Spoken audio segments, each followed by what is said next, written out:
வணக்கம். இன்றைய நமது பாரதியார் பேச்சாளர் மன்றம் மற்றும் கம்பன் பேச்சாளர் மன்றம் இணைந்து நடத்தும் மன்ற கூட்டத்தில் நமது இந்த பட்டிமன்றம் நடத்த இருப்பதில் எனக்கு மிக்க மகிழ்ச்சி. இன்றைக்கு நம்ம இந்த பட்டிமன்றத்தை காண வந்திருக்கும் உங்கள் அனைவருக்கும், மேலும் இந்த பட்டிமன்றத்தை வலையொலி மூலம் காண இருக்க போகும் சொந்தங்கள், தமிழ் சொந்தங்கள் அனைவருக்கும் எனது நன்றியையும் தெரிவித்துக் கொண்டு பட்டிமன்றத்திற்குள் செல்லலாம். நம்மளோட இந்த பட்டிமன்றத்தின் தலைப்பு என்னப்பா? இன்றைய சூழலில் நமது மக்களின் திருமண வாழ்வில் அதிகம் பெருமகிழ்ச்சி தருவது காதல் திருமணமா, நிச்சயிக்கப்பட்ட திருமணமா? நான் மாத்தி சொல்றேன். அப்ப இப்படி உட்கார்ந்துருக்காங்க, இந்த பக்கம் காதல் திருமணம்னு உட்கார்ந்துருக்காங்க, இந்த பக்கம் நிச்சயிக்கப்பட்ட திருமணம்னு உட்கார்ந்துருக்காங்க. எந்த திருமண வாழ்வில் அதிக மகிழ்ச்சி இருக்குன்னு நம்ம பார்க்க போறோம். பெருமகிழ்ச்சி அதுதானே முக்கியம், அதை நம்ம பார்க்க போறோம். இப்ப நம்ம எடுத்துக்கிட்டோம்னு வச்சுக்கோங்க, இப்ப நம்ம அந்த காலத்துல இருந்து எடுத்துப்போம். எப்படி? பாட்டு பாடவா, பாட்டு பேசவா, பாடம் சொல்லவா, பறந்து செல்லவா அப்படின்னு ஜெமினி கணேசன் பாடுவாரு காதலிய பார்த்து. எதுக்கு பாடுறாரு? காதலிய கவர் பண்ணி அவங்களை கல்யாணம் பண்றதுக்காக பாடுறாரு. இப்படி ஆரம்பிச்ச காதல் திருமணங்கள் ஒரு பக்கம் இருக்கு. ஆனா அதே காலங்கள்ல, அந்த காலத்துல பாத்தீங்கன்னா, வாராய தோழி வாராயோ அப்படின்னு பாடுவாங்க. மனப்பந்தல் கால வாராய்.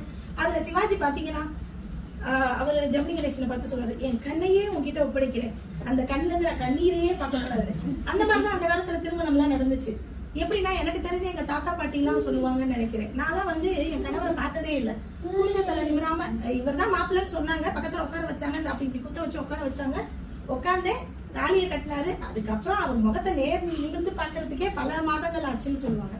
அப்படிப்பட்ட திருமணங்கள்லாம் அந்த காலத்துல நடந்துச்சு. காதலுக்கும் எந்த ஒரு குறைச்சலும் இல்லை. இந்த மாதிரி காதலிக்க ரொம்ப ஆசைப்பட்டு அவங்கள காதலிய தேடி போற காதலர்களும் உண்டு, காதலனை தேடி போற காதலிகளும் உண்டு. அதுக்கு ஒரு உதாரணம் இருக்கு. ஒருத்தி ஒருவனை நினைத்து விட்டால் அந்த உறவுக்கு பெயர் என்ன? சொல்லுங்கப்பா. அந்த ஒருத்தி ஒருவனை மணந்து கொண்டால் அந்த உரிமைக்கு பெயர் என்ன?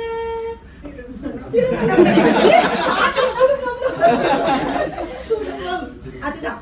காதல் பண்ணாலும் சரி, நிச்சயிக்கப்பட்ட திருமணம்னாலும் சரி, எங்க போறோம்? குடும்பத்துக்குள்ள நுழையும். அப்போ அந்த குடும்ப வாழ்க்கையில இறுதி வரைக்கும் அவங்க மகிழ்ச்சியா இருக்காங்களா? இப்ப நம்ம அந்த காலம் பார்த்துட்டோம். அடுத்த என்ன பீரியட் பார்க்கணும்? 70s 80s period. இதுல எல்லாம் பாத்தீங்கன்னா ரொம்ப அருமையா காதலிப்பாங்க. அதாவது எப்படின்னா, அந்த காதலை சொல்றதுக்கே பயம் இருக்கும். காதலிப்பாங்க, நிறைய பேர் காதலிப்பாங்க இல்லையா? நம்ம அம்மா அப்பா காலங்கள்ல சொல்றேன், அவங்க எல்லாம் சொல்லியிருப்பாங்க நம்மகிட்ட நிறைய கதைகள். காதலிக்கிறதுக்கு சொல்றதுக்கு யோசிப்பாங்க. அந்த காதலை மனசுக்குள்ளேயே வச்சிருப்பாங்க. இந்த இதயம் படத்துல நம்ம முரளி மாதிரி பொட்டு வைத்த ஒரு மட்டன் இல்ல, அந்த பாட்டை மறக்க முடியுமா நம்மளால? அதான் மனசுக்குள்ளேயே தேக்கி தேக்கி வச்சுட்டு அந்த காதலை வெளிப்படுத்த பயப்படுவாங்க. அதையும் தாண்டி பாத்தீங்கன்னா, அதுக்கு அடுத்தடுத்த காலங்கள்லாம் பாத்தீங்கன்னா, கடிதம் மூலம் காதல், தொலைபேசி மூலம் காதல், ஏன் நேர்ல பார்க்காத காதல், பார்த்த காதல், பல வகையான காதல் திருமணங்கள் இருந்தது. ஆனா காதலிச்சாங்களே ஒழிய, திருமணம் ஆனதுக்கு அப்புறம் அவங்க வெற்றிகரமா வாழ்ந்தாங்களா, மகிழ்ச்சியா வாழ்ந்தாங்களா அப்படின்றது ஒரு கேள்வி. அதே காலங்கள்ல நிச்சயிக்கப்பட்ட திருமணமும் இருக்கு. இதுதானா இதுதானா எதிர்பார்த்த அண்ணாலும் இதுதானான்னு காத்துட்டே இருப்பாங்க. அந்த பொண்ணு பாக்குற படம்னு ஒண்ணு இருக்கும்ல, அந்த பொண்ணு பாக்குற படத்துல அந்த பொண்ணு காபி டம்ளர், அந்த வடை பஜ்ஜி எல்லாம் எடுத்துட்டு வந்து அவங்களுக்கு கொடுத்துட்டு, அந்த மாப்பிள்ளைய பார்க்கலாமா வேண்டாமான்னு அவங்க ஒரு சங்குஜப்படுறதும், அந்த மாப்பிள்ளைய பாக்குறதும், அந்த ஒரு புரிதல், அந்த ஒரு இணக்கம், அதெல்லாம் அனுபவிச்சவங்களுக்கு தான் தெரியும் அதோட மகிழ்ச்சி என்னன்னு. அதுக்கப்புறம் அவங்க இருவரும் இணைந்து திருமண வாழ்க்கையில எப்படி வாழ்ந்தாங்க? பெரும் மகிழ்ச்சியோட வாழ்ந்தாங்களா, வாழ்ந்துட்டு இருக்காங்களா? இது ஒரு காலகட்டம். அடுத்தது இப்ப வருவாங்க. என்ன காலம்? இப்ப சென்சி. நம்ம சென்சி காலம். சென்சி காலத்துல இப்ப என்ன நடக்குது? நேத்து மீட்டிங்கு, அடுத்து டேட்டிங்கு, அடுத்து கல்யாணம், மேரேஜ், அதுக்கப்புறம் டைவர்ஸ், திரும்ப ஒன்ஸ் அகைன் ரிப்பீட். மீட்டிங்கு, டேட்டிங்கு, கல்யாணம், மேரேஜ், டைவர்ஸ். ஏன் இப்பெல்லாம் 2 தடவை இல்ல, 3ஆவது தடவை கூட கல்யாணம் பண்ணிக்கிறாங்க. கல்யாணம்ங்கிறது இப்ப என்ன ஆச்சு? திருமண வாழ்வுன்றது இப்ப எந்த நிலையில இருக்கு? இதையும் தாண்டி இன்னும் அடுத்த ஒரு காலம் இருக்கான். ஜென் அல்பாவா, அதுக்கப்புறம் ஜென் பீட்டாம்பாங்களாம். அல்பா பீட்டா காமான்னு போகட்டும், அது பாட்டுக்கு அது இஷ்டத்துக்கு போகட்டும். ஆனா எல்லாத்துலயும் என்ன தேவை நமக்கு? மகிழ்ச்சின்னு ஒண்ணு இருக்கணும்ல. குடும்பத்துல மகிழ்ச்சின்றதானே முக்கியம். அந்த மகிழ்ச்சி வர்றதுக்கு நம்ம என்ன பண்ணணும்? நீங்களே பதில் சொல்லுங்க. ஒரு கணவன் மனைவிக்குள்ள மகிழ்ச்சி, ஒரு குடும்பத்துல மகிழ்ச்சி வரணும்னா என்ன பண்ணணும்? விட்டு கொடுத்து வாழணும், புரிஞ்சுக்கிட்டு வாழணும். 2 பேருமே சொல்றாங்க பாருங்க. அது காதல் திருமணமா இருந்தாலும் சரி, நிச்சயிக்கப்பட்ட திருமணமா இருந்தாலும் சரி, விட்டு கொடுத்து வாழ்வது, புரிந்து கொண்டு வாழ்வது. அதாவது தவறுகள் எல்லா இடத்துலயும் நடக்கும், கணவன் மனைவிக்குள்ளேயும் தவறுக்கும். அதை காதலிக்கிறப்ப கண்ணு தெரியாதுன்னு, எந்த தப்பு பண்ணி இருந்தாலும் அது கண்ணுக்கு தெரிஞ்சிருக்காது. அவர் ஒரு கெட்ட பழக்கத்துக்கு அடிமையா இருந்திருக்கலாம், சிகரெட் குடிக்கிறது, அந்த மாதிரி நிறைய விஷயங்கள் இருக்கு. அதெல்லாம் அவங்களுக்கு அப்ப தெரியாது. ஆனா குடும்பம் வாழ்க்கைன்னு வரப்ப அங்கதான் இடிக்கும். அந்த மாதிரி ஒரு வாழ்க்கையில இருந்தா அவங்களோட குடும்ப வாழ்க்கை மகிழ்ச்சியா இருக்குமா? இல்ல என்னதான் புரிதலோட காதலிச்சு திருமணம் பண்ணாலும் அதுக்கப்புறம் விட்டு கொடுக்கணும்ன்ற அந்த மனப்பக்குவம் இருக்குல்ல, அந்த விட்டு கொடுக்கலன்னா என்ன ஆகும்? சரி, அதே இது நிச்சயிக்கப்பட்ட திருமணத்துல அப்பா அம்மா பாக்குறாங்க, நம்ம எல்லாம் பேசுறோம். இப்பெல்லாம் மேட்ரிமோனியில பார்த்து திருமணம் பண்றாங்க. பொண்ணுங்க செலக்ட் பண்றாங்க, இல்லைன்னா மாப்பிள்ளைங்களே அவங்களே செலக்ட் பண்றாங்க. செலக்ட் பண்ணி அந்த மேட்ரிமோனி திருமணத்துக்கு அப்புறம் அவங்களோட வாழ்க்கையில அந்த புரிதல் இருக்கா, அது எந்த அளவுக்கு இருக்கு, அதெல்லாம் தான் இப்ப நம்ம பேச்சாளர்கள் பேச போறாங்க. இப்போ நம்ம இதை வரையறுத்துட்டோம், 3 காலங்களாகவும் வரையறுத்துட்டோம். காதல் திருமணம், நிச்சயிக்கப்பட்ட திருமணம்னு வரையறுத்துட்டோம். ஆனா எந்த காதல் திருமணத்தை பத்தி இவங்க பேச போறாங்க, எப்படிப்பட்ட காதல் திருமணம் பெரும் மகிழ்ச்சி அடைந்தது, இல்ல நிச்சயிக்கப்பட்ட திருமணத்துலதான் அதிகம் மகிழ்ச்சியா, அப்படிங்கிறத இரு அணிகளும் இப்ப நம்ம முன்னாடி பேச போறாங்க. அதற்காக நம்ம இப்ப பட்டிமன்றத்தின் பேச்சாளர்கள் அழைக்கும் நேரம் இது. முதல் பேச்சாளரா காதல் திருமணத்திலிருந்து அழைக்க போறோம். காதல் திருமணத்தோட முதல் பேச்சாளர் நமது சுபாஷினி அவர்கள். மதுரையை சேர்ந்தவர், முதுகலை பட்டம் பெற்றிருக்கிறார். அது மட்டும் இல்ல, மென்பொருள் வல்லுநராக பணியாற்றி வருகிறார். ஏன் அவர் காதல் திருமணத்தை பத்தி பேச வந்திருக்காரு தெரியுமா? ஏன்னா அவர் திருமணமே காதல் திருமணம் தான். அந்த பாருங்க, கணவர் வீடியோ எடுத்துருக்காரு, கேட்கவே வேண்டாம். அதனால காதல் திருமணத்தை பத்தி பேச வந்திருக்காங்க. அன்பான கணவர் 2 குழந்தைகளுடன் இந்த சிங்கையில் வசித்து வருகிறார். அப்படிப்பட்ட சுபாஷினிய நம்மளுடைய முதல் பேச்சாளரா நம்ம பட்டிமன்றத்துக்கு இப்ப பேச அழைக்கிறோம். அதாவது திருமண வாழ்வின் இன்றைய சூழலில் பெரும் மகிழ்ச்சி காதல் திருமணத்தில் தான் உள்ளது அப்படின்னு பேச வராங்க சுபாஷினி. அனைவருக்கும் வணக்கம். நமது பட்டிமன்றத்தின் முக்கிய கதாநாயகி குஷ்புவின் தங்கை மற்றும் தபலாவின் அக்கா, நமது நடுவர் சகோதரி அவர்களே. காதல் திருமணம் அப்படின்னாலே சுசன் தான் சொல்லுவாங்க. அதையே நாங்க இப்போ இவ்வளவு சத்தமா பேசுறோம். அந்த மாதிரி சமுதாயம் மாறிட்டு இருக்கு.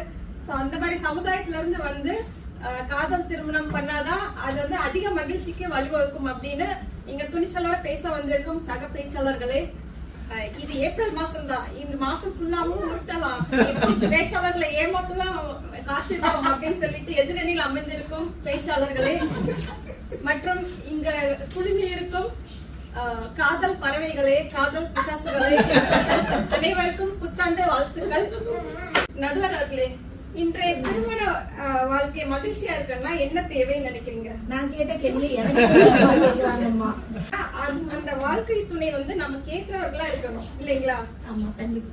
அதாவது நமக்கு நம்மளுடைய வாழ்க்கை துணை நாம தேர்ந்தெடுக்கிற உரிமை வேணும். அதாவது அழகான மனைவி, அன்பான துணைவி அமைந்தாலே பேரின்பமே. அது எப்படிங்க நிச்சயிக்கப்பட்ட திருமணத்துல அமையும்? நாம அமைய வைக்கணும் நடுவர்களே. திருமணம் செய்து நாம அமைச்சுக்கிட்டாதான் உண்டு. அதாவது நிச்சயிக்கப்பட்ட திருமணம் எப்படி நடக்கும்னா, ஒரே சமூகத்துல அந்தஸ்து எல்லாம் பார்த்து, ஜாதகம் பார்த்து, 10 பொருத்தம் பார்த்து 4 பேர் கிடைப்பாங்க. அதுல 20 காதல் திருமணம் செய்து போயிருப்பாங்க ஆல்ரெடி. அந்த மித்த இருக்க 20 ஒருத்தரங்க தேர்ந்தெடுக்கிற மாதிரி இருக்கு. இதே பெண்கள் இருக்கிற ஏதோ ஏனோ தானோ வத்தலோ தொத்தலோங்கிறீங்க. ஆமா, அதே பெண்களுக்குன்னு பாத்தீங்கன்னா அதுவும் கிடையாது. அந்த 2 தேர்வும் கிடையாது, ஒருத்தர் தேர்வு செய்யற மாதிரிதான் இருக்கும். இப்படிதாங்க போயிட்டு இருக்கு. பண்ணிக்கோங்கம்மா. காதல் திருமணம்னா என்ன? நமக்காக ஒருத்தர் பிறந்திருக்கிறாரு, நம்ம வாழ்க்கை கடைசி வரைக்கும் அவரோட கைகோர்த்து வாழணும் அப்படின்னு நினைக்கணும். அந்த மாதிரி காதல் திருமணங்கள் அதிக மகிழ்ச்சியை கொடுக்குங்க. அதாவது நிச்சயிக்கப்பட்ட திருமணத்துலதான் மகிழ்ச்சி ஜாஸ்தி அப்படின்னு சொல்ல பேச வந்திருக்காங்க. ஆனா காதல் வயப்பட்டவர்கள் கொண்ட மகிழ்ச்சியை சொல்லி மாளாது. அத பெரும் மகிழ்ச்சியோட இருக்காங்க பாருங்க. துடிப்போட. சொல்லுங்க. அவங்க கொண்ட மகிழ்ச்சி அவங்க கொஞ்சம் கூட அனுபவிச்சிருக்க மாட்டாங்க. அதை அனுபவிக்க காலம் பாத்தீங்கன்னா அவங்களோட பிள்ளைங்களுக்கு கல்யாணம் பண்ணி கொடுக்குற காலம் வந்திருக்கும். அதனால காதல் வயப்பட்டவர்கள், காதல் திருமணம் கொண்டவர்கள் அதிக மகிழ்ச்சியோட வாழ்றாங்க. நடுவர் அவர்களே, பொதுவா மனைவி வந்து கணவனை எப்படி அழைப்பாங்க? என்னங்க மாமா அப்படின்னு அழைப்பாங்க. ஆனா நாங்கெல்லாம் எப்படி அழைப்போம் தெரியுங்களா?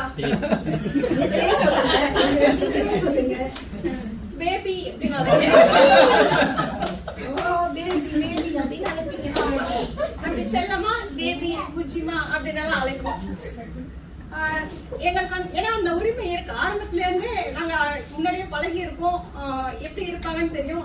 எங்களால வந்து அந்த உரிமை எடுத்துக்க முடியும். இது நிச்சயிக்கப்பட்ட திருமணத்துல அவங்களால முதல்ல அந்த உரிமை எடுத்துக்கொள்ள முடியாது. நாங்களாம் புருஷனை பேர் சொல்லி கூப்பிடுவோம், போடா வாடன்னு சொல்லுவோம். அது நிறைய அதான் அந்த மாதிரி என்ன வேணா சொல்லாங்க. என்னுடைய தோழி ஒருத்தர் வந்து நிச்சயிக்கப்பட்ட திருமணம் செய்து கொண்டவர். அவங்க வந்து ஒரு நாள் வந்து உடம்பு சரியில்லை. அத அவங்க கணவர்கிட்ட சொல்றாங்க. ஆனா அந்த கணவர் அதை கேட்டுட்டு, சரி நீ இன்னைக்கு சமைக்க வேணாம், நான் ஆபீஸ்ல சாப்பிட்டுக்கிறேன் அப்படின்னு சொல்லி கிளம்பி போயிட்டாரு. அவங்களுக்கு ரொம்ப மன வருத்தம் ஆயிடுச்சு. என்னடா நமக்கு உடம்பு சரியில்லையே, உனக்கு எதுவும் தேவையா, நீ சமைக்காம எப்படி சாப்பாடு என்ன பண்ணுவ, அந்த மாதிரி எதுவும் அக்கறை எடுத்துக்கலையே அப்படின்னு அவங்க மிகவும் மனம் வருந்தினாங்க.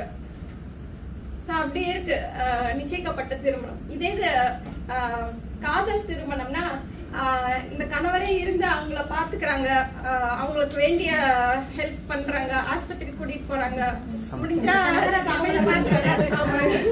சமையல் மட்டும் பண்ணாரா இல்ல ஆர்டர் பண்ணி கூட கொடுத்துருவாங்க. அந்த மாதிரி காதல் திருமணம் செய்து கொண்டவர்கள் வந்து நல்லா ஒருத்தர் மேல ஒருத்தர் அக்கறையா இருந்து அவங்க நல்லா பாத்துக்கிறாங்க. ஒரு குடும்பம் நல்லா இருக்குன்னா ஹாப்பி வைஃப் ஹாப்பி லைஃப். அப்படி மனைவி சந்தோஷமா இருந்து அந்த குடும்பமே சந்தோஷமா இருக்குங்க. அது வந்து காதல் திருமணத்துல அதிகமா பார்க்கலாம்.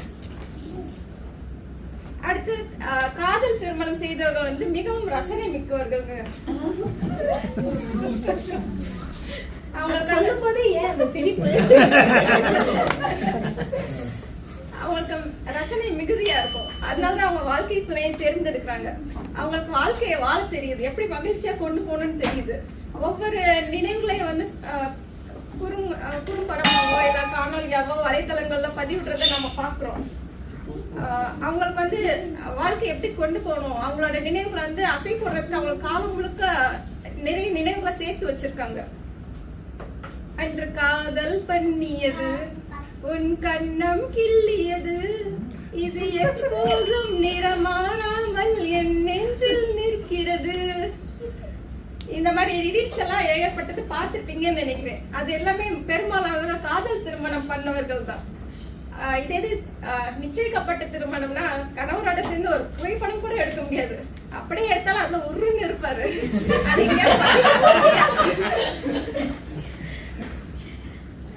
அதனால காதல் திருமணம் செய்தவர்கள் வந்து மகிழ்ச்சியா இருக்கிறது மட்டும் இல்லைங்க, அவங்க இளமையாவும் இருப்பாங்க. இது கூடுதல் என்றும் இளமை, என்றும் 16. இந்திய சினிமாக்கள், அதாவது முக்கியமா தமிழ் சினிமாக்களை பாத்தீங்கன்னா அன்றைய தினம் தொடங்கி காதலிக்கு நேரமில்ல இருந்து இன்றைய தினம் வித்ல வரைக்கும் காதல் சம்பந்தப்பட்ட திரைப்படங்கள் ஏகப்பட்டது வந்துருக்கு. அதெல்லாமே பாத்தீங்கன்னா இந்த சமுதாயத்துக்கு வந்து ஏதோ ஒரு கருத்து சொல்றதுக்காக எடுக்கப்பட்ட திரைப்படங்கள். அந்த திரைப்படங்கள் வந்து அவங்க எப்படி மகிழ்ச்சியா வாழணும் அந்த மாதிரி எல்லாம் சொல்றாங்க. நம்ம திரைப்படமா பார்க்காம அந்த கருத்துக்களை நம்ம எடுத்துக்கணும். அதனால திருமண வாழ்வில் அதிக மகிழ்ச்சி தருவது காதல் திருமணமே என்று கூறி விடைபெறுகிறேன். ரொம்ப சிறப்பா பேசுனீங்கம்மா, ரொம்ப சிறப்பா பேசுனீங்க. சுபாஷினி வந்து தன்னோட காதல் அனுபவத்தை அப்படியே வரிசை கட்டி அன்னைக்கு எழுதி வச்சு சொல்லிட்டாங்க. அதாவது காதல்னாலே குசு குசுன்னு பேசுவாங்களாம். ஆனா காதல் பறவைங்கிறாங்க, காதல் பிசாசுங்கிறாங்க. அதுலயும் அன்பான அழகான மனைவி, அன்பான துணைவி. அதுல பாருங்க எல்லா இடத்துலயும் மனைவிக்கு தான் இம்பார்ட்டன்ஸ் கொடுத்தாங்க. கடைசியில கூட சொன்னாங்க ஹாப்பி வைஃப் ஹாப்பி லைஃப். அப்ப அவங்க மகிழ்ச்சியா இருக்காங்கன்றத கன்ஃபார்ம் பண்ணிட்டாங்க. அந்த மகிழ்ச்சி அவங்க கணவர்கிட்ட இருக்காங்க, அவங்க கணவர்கிட்ட தான் கேட்கணும். சரிங்களா? அது மட்டுமா இன்னும் நிறைய சொல்லியிருக்காங்க. பேபின்னு கூப்பிடுவாங்களாம், புஜ்ஜின்னு கூப்பிட்டுக்குவாங்களாம். ஆனா நிச்சயிக்கப்பட்ட திருமணத்துல எல்லாம் பேர் சொல்லிதான் கூப்பிடுவாங்க. அதுவே கஷ்டங்கிறாங்க. என்னங்க வாங்க போங்கன்னு மரியாதை கொடுக்கணுங்கிறாங்க. பதில் சொல்ல தயாரா இருக்கீங்களா? அது மட்டுமா ரீல்ஸ் புகைப்படம்னா காதல் திருமணம் பண்றவங்க தான் விதவிதமா போட்டுக்குவாங்களாம். நிச்சயிக்கப்பட்ட திருமணத்துல கணவர் உருன்னு உட்காந்துருப்பாரு. அப்ப மனைவி எப்படி இருப்பாங்கன்னு சொல்ல மாட்டாங்க. அவங்க ஒண்ணுல மட்டும் தெளிவா இருக்காங்க. மனைவி அழகா இருப்பாங்க, ஹாப்பியா இருப்பாங்க. ஆனா கணவர் எப்படி இருப்பாங்கிறதே சொல்லல. அதனால நம்ம அந்த கேள்விக்கான பதில சொல்ல போறோம். சரிங்களா? அப்புறம் என்றும் இளமையா இருப்பாங்க, 16 வயது இளமையோட இருப்பாங்கன்னு சொல்றாங்க. ரொம்ப சிறப்பா பேசுனீங்க சுபாஷினி. நம்ம பட்டிமன்றத்தை ரொம்ப அருமையா ஆரம்பித்து வைத்திருக்கீங்க. அடுத்து நமது பட்டிமன்றத்தின் எதிரணியில இருந்து வந்து பேச போறாங்க. அதாவது நிச்சயிக்கப்பட்ட திருமணத்தில் தான் பெரும் மகிழ்ச்சி உள்ளது அப்படின்னு வந்து பேச போறாங்க. அத பேச போறாரு யார் தெரியுங்களா? காதலிக்க நேரம் இல்லை, காதலிப்பார் யாரும் இல்லை, வாலிபத்தில் காதலிக்க வாழ்க்கைக்கு ஒரு என்னமோ வருங்க. சரி, அந்த பாட்டெல்லாம் நமக்கு எதுக்கு? அவர் யாருன்னு பார்த்தா தமிழை நேசித்து தமிழால் வளர்ந்து கால ஓட்டத்தை தமிழை விட்டு நகர்ந்து. இதை அவர் சொன்னப்பவே நான் கொஞ்சம் யோசிச்சேன், மேடைக்கு இதை சொல்லலாமான்னு. ஆனா அவர் கடைசியா எப்படி முடிச்சிருக்காருன்னு பாருங்க. கால ஓட்டத்தில் தமிழை விட்டு நகர்ந்து கணினி பொறியாளராக கம்பன் டோஸ் மாஸ்டர்ல தமிழோடு இணைந்திருக்காராம். அதாவது தமிழை விட்டு பிரிந்தேன்னு அவர் நினைச்சாலும் கம்பன் பேச்சாளர் மன்றத்தால தமிழோட இணைந்திருக்காரு. அது மட்டுமா அவர் வந்து காதல் திருமணத்தை விட நிச்சயிக்கப்பட்ட திருமணம் தான் மகிழ்ச்சி அப்படின்னு நான் உறுதியோட சொல்றேன்னு அழகா எழுதி கொடுத்திருக்காரு.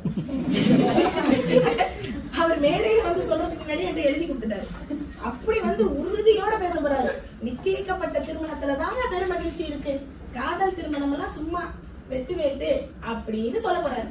வாங்க மகேஷ் அவர்களே மேடைக்கு வாங்க. வந்தாயே தாயே வா மகனே என்றாயே, தந்தாயே நாவில் சரம் சரமாய் தமிழ் பாடல், உன்னை பாடாது இருப்பேனா உன்னை மறப்பேனா, என்னை எரித்தாலும் என் நெஞ்சம் உன் பெயர் தான் சொல்லும்படி தங்க மகளே, தாயே தமிழே என் வணக்கம். தாய் பிள்ளை உறவம்மா உனக்கு தமிழ் தாய்க்கு முதல் வணக்கம். நீங்க கூடியிருக்கும் அனைவருக்கும் பார்வையாளர்களே, நடுவர் அவர்களே, தலைப்பு நன்றாக கவனிச்சு பாருங்க. இன்றைய சூழலில் திருமண வாழ்வில் அதிகம் மகிழ்ச்சி தருவது அப்படிதான் சொல்லியிருக்காங்க. திருமண வாழ்வில் தெளிவா தலைப்பு கொடுத்திருக்காங்க. காதலிக்கும் போது அப்படின்னு சொல்லல. அதனால காதலிக்கும் போது எல்லாமே சுகமா சுவையா இருக்கிற மாதிரிதான் தெரியும். ஆனா அந்த காதல் திருமணத்துல முடியும் போது அது நரகமாயிடும். இன்றைய சூழல்ல இளைஞர்கள் பார்க்கும் இடமெல்லாம் திரைப்படங்களிலும் சரி, சிறு தொடர்களிலும் சரி, அவங்க பார்க்கும் இடங்களெல்லாம் பெண்களை ஒரு காட்சி பொருளாக காண்பித்து அவர்களை காதல் பக்கம் தூண்டுகிறாங்க. அவர்களே இளைஞர்களும் அவங்களுடைய ஆற்றலை எல்லாம் ஒரு தொட்டில போட்டு அடைச்சி வச்சுட்டு பெண் பின்னாடி சுத்த ஆரம்பிச்சிடறாங்க. இதுக்கு சாட்சியே இன்றைய விவாகரத்து புள்ளி விவரம் தான். இன்றைய காலகட்டத்துல அதிகம் விவாகரத்து பண்றவங்க காதல் திருமணம் பண்ணினாங்களே அப்படின்னு புள்ளி விவரமே சொல்றாங்க. ஆணும் பெண்ணும் படிக்கும் வயதில் நன்றாக கற்று தேர்ந்து அறிவை வளர்த்து வாழ்வில் சிறந்து நல்லது கெட்டது அறிந்து பக்குவப்பட்ட பிறகு அதே மாதிரி பக்குவப்பட்ட வாழ்க்கை துணையை பெற்றோரின் வாயிலாக கண்டறிந்து திருமணம் முடித்தால் திருமண வாழ்வு இனிக்கும், வாழ்வு சிறக்கும். இதை நான் சொல்லல நடுவர் அவர்களே, திருவள்ளுவரே சொல்லியிருக்காங்க. என்ன சொல்லியிருக்காங்க? மனைத்தக்க மாண்புடையில் ஆகி தற்கொண்டான் பலத்தக்கால் வாழ்க்கை துணை. அதாவது குடும்பத்துக்கு வர போற மனைவி நம்ம கணவனை நல்லா புரிஞ்சுட்டு அவங்களோட வருவாயை நல்லா தெரிஞ்சுட்டு நல்லா கவனிக்கணும். ஆன்லைன்ல ஆர்டர் போடுறது அவங்க வருவாயை நல்லா கவனிச்சுட்டு அதுக்கு தகுந்த மாதிரி குடும்பத்தை கொண்டு போறவங்க தான் ஒரு நல்ல மனையார் அப்படின்னு வள்ளுவர் சொல்றாங்க. இந்த மாதிரி ஒரு நல்ல மனைவி நிச்சயிக்கப்பட்ட திருமணத்திலேயே சாத்தியம். திருவள்ளுவர் காதல் திருமணத்தை கடுமையா சாடுகிறார். நடுவர் அவர்களே என்ன சொல்றாங்க? மனையாட்சி இல்லால் கண் இல்லாயின் வாழ்க்கை எனையாட்சி தாயினும் எத்தனை இல்லைன்னு சொல்றாரு. குடும்பத்தை நல்லா வழிநடத்த தெரியலன்னா எல்லா சிறப்புகளும் இருந்தும் இல்லை அப்படின்ற மாதிரி ஆயிடும் அப்படின்னு சொல்றாங்க. எனக்கு தெரிந்த உறவுக்காரர் ஒருத்தர் ஒரு பெண்ணை விரட்டி துரத்தி திருமணம் செஞ்சிருக்கார், காதலித்து திருமணம் செய்வார். அதாவது அவர் காதல் செய்யும் போது எல்லாரும் உறங்கின பிறகு கூட அலைபேசியில தொடர்ந்து பேசிக்கொண்டே இருப்பாங்க. அது ஒரு நேரம் 2 நேரம் இல்லைங்க, 24 மணிக்கணக்கா பேசுறாங்க உண்மை நடுவர் அவர்களே. அவ பேசும்போது ரகசியமாய் ரகசியமாய் புன்னகைத்தால் பொருள் என்னவோ அப்படிலாம் பாட்டு பாடுனாங்க. இப்போ அவங்களுக்கு கல்யாணம் திருமணமாகி 10 வருடங்கள் ஆயிடுச்சு. இப்போ அவர் என்னோட மாமா பையன். அவர்கிட்ட போய் என்னத்தான் அக்காவை உருகி காதல் பண்ணீங்க, இப்போ திருமணத்தை பத்தி என்ன நினைக்கிறீங்க அப்படின்னு கேட்டேன். அதுக்கு அவர் என்ன சொன்னாரு, அதை ஏன்பா கேட்கிற, நம்மளை பார்த்துக்க ஒருத்தி வரான்னு நினைச்சு நம்பி ஏமாந்து அவளை காலம் பூரா பாத்துக்கிற மாதிரி இருக்கு. நல்லா கவனிச்சுக்கங்க, நம்மளை பார்த்துக்க ஒருத்தி வரான்னு நினைச்சு நம்பி ஏமாந்து காலம் பூரா அவளை நான் பாத்துக்கிற மாதிரி ஆயிடுச்சு. அவ எழுந்துக்கிறதுக்கு முன்னாடியே நான் எல்லாம் சமைச்சு வைக்கணும். ஏன் அவங்களோட பேபிமா அவங்களோட புஜ்ஜிமா தூங்கிட்டு இருக்காங்க. அதுக்கு முன்னாடியே இவங்க எல்லா சமையலும் பண்ணிட்டு தயார் செஞ்சுட்டு அவங்கள இருக்கணும் அப்படின்னு சொல்றாங்க. திருமணம் பண்ணவங்க வீட்டுல. ஆமா, அதுக்கு ஏன் அப்படியே அவங்களை கேட்டா அவங்க என்ன பதில் சொல்றாங்க, நாங்க என் வீட்டுல எவ்வளவு சுகமா வசதியா இருந்தேன்னு தெரியுமா அப்படின்னு கண்ண கசக்குறாங்கன்னு சொல்றாங்க. இது காதல் பண்ணவங்க அவங்க ஆண் பார்வையில் இருந்து அவங்க படுற துன்பங்கள். இதே மாதிரி காதல் திருமணம் பண்ணி பெண்கள் படுற துன்பத்தை ஒரு பெண் வாயிலே கேட்கறது தானே சரி. அந்த மாதிரி இப்போ நம்ம எதிரில் இருக்கிற ஹேமா இருக்காங்கல்ல, அவங்க ரொம்ப நல்ல சிறந்த பேசுவாங்க. அவங்க நகைச்சுவை பேசுறதுல வல்லவர், ரொம்ப இயல்பா நகைச்சுவை. அவங்களோட சென்ற மாத கூட்டத்துல கவனிச்சுக்க கேட்டீங்களா என்ன சொன்னாங்க, அவங்க கணவர் திருமணத்திற்கு முன்பு அவங்க காதல் செய்யும் போது என்னென்ன பண்ணாங்க, திருமணத்துக்கு பின்ன என்ன பண்ணாங்கன்னு சொன்னாங்க. ஞாபகம் இருக்கா? ஞாபகப்படுத்த வேண்டிய கட்டாயம் எனக்கு.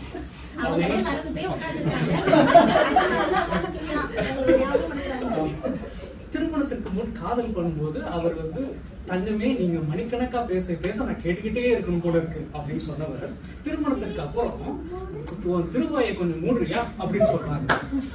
திருமணத்திற்கு முன்னா காதல் பண்ணும்போது மலையை புரட்டி போடுறேன்னு, நிலாவை எடுத்து உன் காலடியில வைப்பேன்னு சொன்னவர், திருமணத்திற்கு அப்புறம் சின்ன சின்ன செலவுகளுக்கு கூட கேள்வி கேட்கிறார் அப்படின்னு அவங்கதான் வாக்குமூலம் கொடுத்திருக்காங்க. அது மட்டும் இல்ல, எதிரணியில் இருக்கிற பாதி பேர் இங்க இருக்க வேண்டியவங்க. சுபாஷினி பேசுறத கேட்டீங்கன்னா அவங்க ஒரு மிகச்சிறந்த பேச்சாளர். அவங்க பேசும்போது அவங்களோட நம்மளே அந்த காட்சியில நம்ம ஒரு திரைப்படம் மாதிரி நம்ம மனத்துல கொண்டு வர்றதுல ரொம்ப ரொம்ப சிறந்தவர். ஆனா இன்னைக்கு பேசும்போது ஒரு பதட்டம், ஒரு பயம். கவனிச்சீங்களா? நான் பக்கத்துல இருந்தேன், என்னால நல்லா கவனிக்க முடியுது. ஏன் அப்படின்னா முதல்ல இந்த தலைப்பு கொடுக்கும் போது அவங்க பேரை நிச்சயிக்கப்பட்ட திருமணம் தான். ஆனா சிலரோட வற்புறுத்தலின் பேரில், ஏன் அவங்க கணவர் பாக்குறீங்க, சிலரோட வற்புறுத்தலின் பேரில் அவங்க மாற்று அணில போய் உட்கார்ந்துருக்காங்க. சரி, இப்போ அந்த அணில ஒரே ஒருத்தர் தான் தமிழ் மட்டும்தான் அவர் காதல் திருமணம் முதல்ல பதிவு செஞ்சவர். மத்த 2 பேரும் குரூப்ல டூப். தமிழும் இன்னும் 2 வருடம் கழித்து இதே தலைப்பு கொடுத்தீங்கன்னா இங்க உட்கார்ந்துருப்பாங்க. நடுவர் அவர்களே ஒத்துக்கிட்டாங்க. என்ன சொன்னாங்க, நிச்சயிக்கப்பட்ட திருமணம் தான் அவங்களோட திருமணம். நடுவர் நம்ம பக்கம், எதிரில் இருக்கிற பாதி பேர் நம்ம பக்கம். நிச்சயிக்கப்பட்ட திருமணம், தீர்ப்பு நிச்சயிக்கப்பட்ட. நம்ம பெரும்பான்மை மக்களின் விருப்பத்திற்கு வருங்கால வாலிபர்கள் காதல்ல வழுக்கி விடாமல் இருப்பதற்காக நீங்க நிச்சயிக்கப்பட்ட திருமணமே நிரந்தர தீர்வு, நிச்சயிக்கப்பட்ட திருமணம் தான் இன்றைய சூழலில் மிகுந்த மகிழ்ச்சி தரும் அப்படின்னு தீர்ப்பு கூறும்படி வேண்டி விரும்பி கேட்டுக்கொள்கிறேன். நன்றி. ரொம்ப அருமையா பேசுறீங்க மகேஷ். உங்களுடைய பேச்சை நான் இதான் முதல் முறையா கேட்கிறேன். அதாவது நம்மளுடைய தமிழுக்கு ஒரு நல்ல ஒரு அறிமுகம் கொடுத்தாரு, நல்ல அருமையா ஆரம்பிச்சீங்க. அதற்கு முதலில் என் வாழ்த்துக்கள். அதுக்கப்புறம் தலைப்பா முதல்ல ஒழுங்கா கவனிச்சீங்களா, எதிரணியினரேன்னு ஆரம்பிச்சாரு. அதாவது பெண்கள்லாம் காட்சி பொருளா இன்னைக்கு இருக்காங்க, அவங்கள ஆண்கள் தொடர்ந்துதான் அந்த காதல் அப்படிங்கறது அப்படிதான் இன்னைக்கு இருக்கு அப்படிங்கிறாரு. சரிங்களா? அப்படி இருக்கும் அந்த காதல் எப்படி மகிழ்ச்சியா இருக்கும்னு உங்களை பார்த்து கேட்கிறாரு. இப்ப நீங்க எதிரணியில அதுக்கு பதில் சொல்லணும். அதுக்கப்புறம் விவாகரத்து இன்றைய சூழல்ல அதிகமா இருக்கிறது எங்க, அந்த புள்ளி விவரத்தை அவர் கொண்டு நம்ம முன்னாடி நிப்பாட்டுறாரு. காதல் திருமணத்துலதான் விவாகரத்து அதிகமா இருக்கான். சரி, அடுத்து என்ன சொல்றாரு, நம்ம ஐயா திருவள்ளுவரை கூப்பிட்டுட்டாரு. திருவள்ளுவர் என்ன சொல்றாரு தெரியுமா உங்களுக்குன்னு நமக்கு 2 திருக்குறளை கண்ணு முன்னாடி நிப்பாட்டிட்டாரு. அதாவது அந்த காலத்துல திருவள்ளுவர் வாழ்ந்த காலத்துல இதை நம்ம நோட் பண்ணிக்கணும். திருவள்ளுவர் வாழ்ந்த காலத்துல திருவள்ளுவர் எழுதிய திருக்குறளாக நம்ம பார்க்கிறோம். சரிங்களா? அங்க வந்து என்ன சொன்னாங்கன்னா, அன்னைக்கு கணவனுக்கு ஏற்ற மனைவி இருக்கணும், கணவனுக்கு ஏற்ற வேலைகள், அவர் கொண்டு வந்த சம்பாத்தியத்தை வைத்து குடும்பத்தை நடத்தணும்னு திருவள்ளுவர் எழுதியிருக்காரு. ஆனா திருவள்ளுவர் எழுதிய திருக்குறள் எல்லா காலத்துக்கும் பொருந்தும் தான். ஆனா இன்றைக்கு நம்மளுடைய ஜென்சி உலகம் எந்த நிலைமையில இருக்கு அது நமக்கு தான் தெரியும். அதற்கான பதிலை இப்ப எங்க காதல் திருமணத்தில் வந்து சொல்லுவாங்க. அது மட்டுமா, 24 மணி நேரமும் போன்ல ரகசியமாய் பாட்டை பாடி சொல்லிட்டாரு, பேசிக்கிட்டே இருந்தாங்க. ஆனா கல்யாணத்துக்கு அப்புறம் என்ன பண்ணாரு, அவர் தான் 24 மணி நேரமா அந்த வேலையெல்லாம் பார்த்தாரு, வீட்டு வேலையெல்லாம்னு அழகா எடுத்துட்டு வந்து சொல்லிட்டாரு. இப்போ இதுக்கெல்லாம் பதில் கொடுக்க போறாங்க நம்ம எதிரணியினர். காதல் திருமணம் தான் பெரும் மகிழ்ச்சின்னு சொல்ல வராங்க. அதை சொல்ல வர்றதுக்கு நம்மளுடைய காதல் திருமணத்தின் 2ஆம் பேச்சாளர் இவர் யாரு? இவர் கம்மன் பேச்சாளர் மன்ற உறுப்பினர் மற்றும் அந்த மன்றத்தின் பொதுச் செயலாளர், அதாவது விபி, நம்மளுடைய மன்றத்தோட விபி. ஓகேங்களா? இவர் வந்து குடும்ப தலைவி, வட்டார அளவிலான பல போட்டிகளின் கோப்பையை வென்றிருக்கிறார். மற்றும் இவர் பல மேடை நிகழ்ச்சிகள்ல பேசியிருக்காரு, அதாவது பட்டிமன்றங்கள்லயும் பேசியிருக்காங்க. இது முதல் பட்டிமன்றம் அல்ல அவங்களுக்கு. அதனால இப்ப ஹேமா அவர்களை குடும்பத்தில் பெருமகிழ்ச்சி, அதாவது திருமண வாழ்வில் பெருமகிழ்ச்சி தருவது காதல் திருமணம் தான் அப்படின்னு பேச மேடைக்கு அழைக்கிறேன். வாங்க ஹேமா.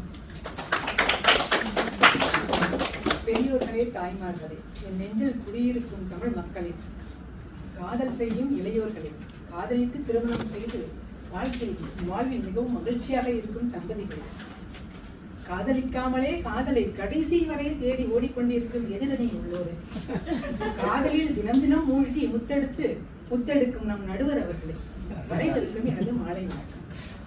இன்றைய தலைப்பு திருமண வாழ்வில், இன்றைய சூழலில் திருமண வாழ்வில் மகிழ்ச்சி தருவது காதல் திருமணமா நிச்சயிக்கப்பட்ட திருமணமா, அதுதான் நம்ம தலைப்பு. அதுல பிரிச்சிருக்காங்க. எப்படி பிரிச்சிருக்காங்க? காதல் திருமணமா நிச்சயிக்கப்பட்ட திருமணமா. இந்த இடத்துல காதல் முன்னாடி வந்துருக்கு.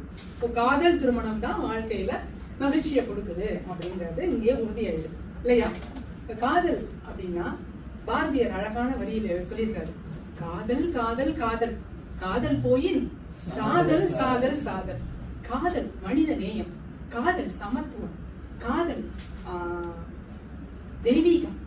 இதுதான் பாரதியார் அழகா சொல்லியிருக்காரு. காதல் காதல் காதல் காதல் போயின் சாதல் சாதல் சாதல். காதல், ஒரு மனுஷன் அப்படின்னா காதல் இருக்கணுங்க, இல்ல அப்படின்னா அவருக்கு உயிரே இல்லைன்னு அர்த்தம். காதல், காதலை பத்தி என்ன நினைக்கிறீங்க நடுவர் அவர்களே? காதல் பற்றி உங்கள் கருத்து?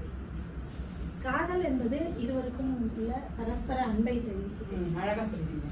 காதல் அப்படிங்கிறது சந்தர்ப்பம் பார்த்து பிரிய நினைக்கிறது காதல் இல்லைங்க. உயிர் போற நிலையிலையும் சந்தர்ப்பத்திலையும் பிரியாமல் இருக்க நினைப்பது தாங்க உண்மையான காதல். அந்த காதலை பத்தி தான் நான் இன்னைக்கு பேச வந்திருக்கேன். இப்ப வந்து பாத்தீங்கன்னா, இப்ப வித்தியாசம் பார்ப்போமே. இப்ப காதல் திருமணம், நிச்சயிக்கப்பட்ட திருமணம், இதுல உள்ள வித்தியாசம் ஒண்ணு நான் சொல்றேன் பாருங்களேன். பல்லு விளக்கிட்டு பிரேக்ஃபாஸ்ட் சாப்பிட்டோம்னா காதல் திருமணம், பிரேக்ஃபாஸ்ட் சாப்பிட்டுட்டு பல்லு விளக்கணும் அப்படின்னா நிச்சயிக்கப்பட்ட திருமணம். எது உடம்புக்கு குறிப்பிட்டிருக்காங்க?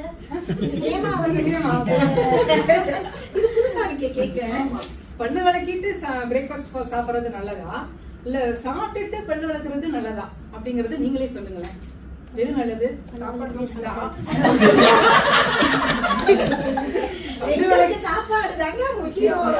பல்லு விளக்கிட்டு சாப்பிட்டோம் அப்படின்னா வாய் நல்லா இருக்கும், வயிறு நல்லா இருக்கும், வாழ்க்கை நல்லா இருக்கும். இதே சாப்பிட்டுட்டு பிரேக்ஃபாஸ்ட் சாப்பிட்டுட்டு பல்லு விளக்கணும் அப்படின்னா வாயு நாரும், வயிறு நாரும், வாழ்க்கை நாரும். இதுதாங்க ஒரு சிறந்த வித்தியாசம். இந்த வித்தியாசம், இந்த அட்வைஸை எனக்கு எங்க வீட்டுல எங்க அப்பா சொல்லல. அதனாலதான் வேற விதமான நிச்சயிக்கப்பட்ட திருமணத்துல நான் வந்து விழுந்தேன். அப்ப மகேஷ் சொல்லிட்டு போனார் அழகா, போன வாட்டி எப்படி பேசுனேன், இந்த வாட்டி இங்க வந்து உட்கார்ந்துருக்கேன் அப்படின்னு.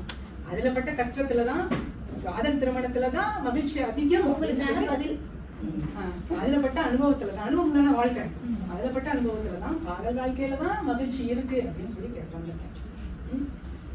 அடுத்து இப்ப வந்து காதல் இப்ப ஒரு திருமணம் நடக்குது. அங்க ஒரு 2 ஜோடி வந்தாங்க. ஒண்ணு காதல் செஞ்சவங்க, காதலுக்கு திருமணம் செஞ்சவங்க, இன்னொருத்தவங்க நிச்சயிக்கப்பட்ட திருமணத்துல இருக்காங்க.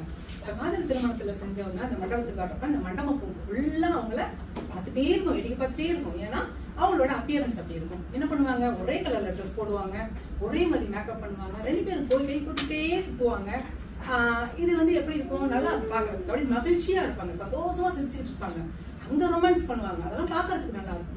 இதே நிச்சயிக்கப்பட்ட திருமணத்துல வர்றாங்கன்னா அந்த இதுல என்ட்ரன்ஸ்ல வரப்போ அம்மா முன்னாடி ரோட்ல போய் உட்காருமா, பின்னாடி நான் அந்த பசங்களை பார்த்துட்டு வரேன் அப்படின்னு சொல்லிட்டு பொண்ணை வந்து முன்னாடி உட்கார வச்சுட்டு அவன் வந்து பின்னாடி பசங்களோட ஜாலியா சுத்திட்டு அங்க வந்து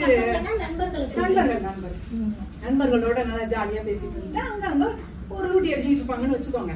இதுதான் நிச்சயிக்கப்பட்ட திருமணம். கடைசி வரைக்கும் தெரியாது அந்த பொண்ணோட கணவர் யாரு அப்படின்னு தெரியாது, பையனோட மனைவி யாருன்னு தெரியாது. இதுதாங்க நிச்சயிக்கப்பட்ட திருமணம்.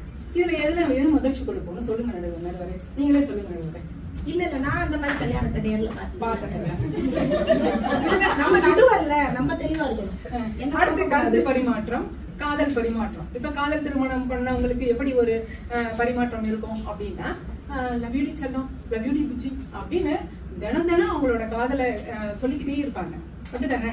அடுத்து வந்து அந்த பொண்ணு சொல்லுவோம் லவ் யூடா பட்டு, லவ் யூடா குட்டி அப்படின்னு. இதெல்லாம் வந்து ஒரு அழகான ஒரு வசனம்னு வச்சுக்கோங்க, வாழ்க்கையில ரசிக்கிற மாதிரி இருக்கும், அப்படித்தானே? அவங்களோட காதல் அந்த மாதிரி எதுவும் சொல்லலையோ? ஏன் கணவர் ஒண்ணும் சொல்லல. இதெல்லாம் வந்து பேசிப்பாங்க. காதல் செஞ்சப்ப என்னென்ன பிரச்சனை நடந்தது, யார்கிட்ட உதவாங்கன்னா எல்லா விஷயத்தையும் ரொம்ப மகிழ்ச்சியா பேசி சந்தோஷமா இருப்பாங்க. இதே நிச்சயிக்கப்பட்ட திருமணத்துல என்ன நடக்கும், என்ன பேசிப்பாங்க, என்ன கருத்து பரிமாற்றம் நடக்கும் அப்படின்னா, ஈபி பில்லு கட்டினியா, அந்த பால்காரனுக்கு இது கொடுத்தியா, காசு கொடுத்தியா, வீட்டு வர்றப்ப க்ளோஸ் பண்ணிட்டு வந்தியா, டோர் க்ளோஸ் பண்ணிட்டு வந்தியா, சாயந்தரம் ஆபீஸ்ல இருந்து வர்றப்ப என்ன பண்ண, பால் வாங்கிட்டு வா, காய்கறி வாங்கிட்டு வா. இப்படிதாங்க கருத்து பரிமாற்றம் இப்படிதாங்க நடக்கும். அது என்ன ஆகும் அப்படின்னா, காய்கறி வாங்கிட்டு வான்னு சொல்லுவாங்க. இவர் காய்கறி வாங்கிட்டு வருவார். கத்திரிக்காய் வாங்கிட்டு வந்தா பூச்சா சொத்தையா இருக்கும்பாங்க, முருங்கைக்காய் வாங்கிட்டு வந்தா முறுக்கி இருக்கும்பாங்க, அவரைக்காய் வாங்கிட்டு வந்தா அவிஞ்சு போய் இருக்கும்பாங்க, வெங்காயம் பெரிய வெங்காயம் சின்னதா எடுக்கணும்பாங்க, சின்ன வெங்காயம் பெருசா எடுக்கணும்பாங்க. இந்த கதையெல்லாம் நடக்கும். காதல் திருமணம் பாத்தீங்கன்னா கண்ணுல ஆரம்பிச்சு இதயத்தில முடியுங்க, அதுதான் காதல் திருமணம். அதே நிச்சயிக்கப்பட்ட திருமணம் என்ன நடக்கும் தெரியுமா, காய்கறியில ஆரம்பிச்சு கலவரத்துல முடியும். அதுதான் நிச்சயிக்கப்பட்ட திருமணம். புரிஞ்சு அழகா புரிஞ்சுக்கிட்டு வாழ்றது என்னது காதல் திருமணம்.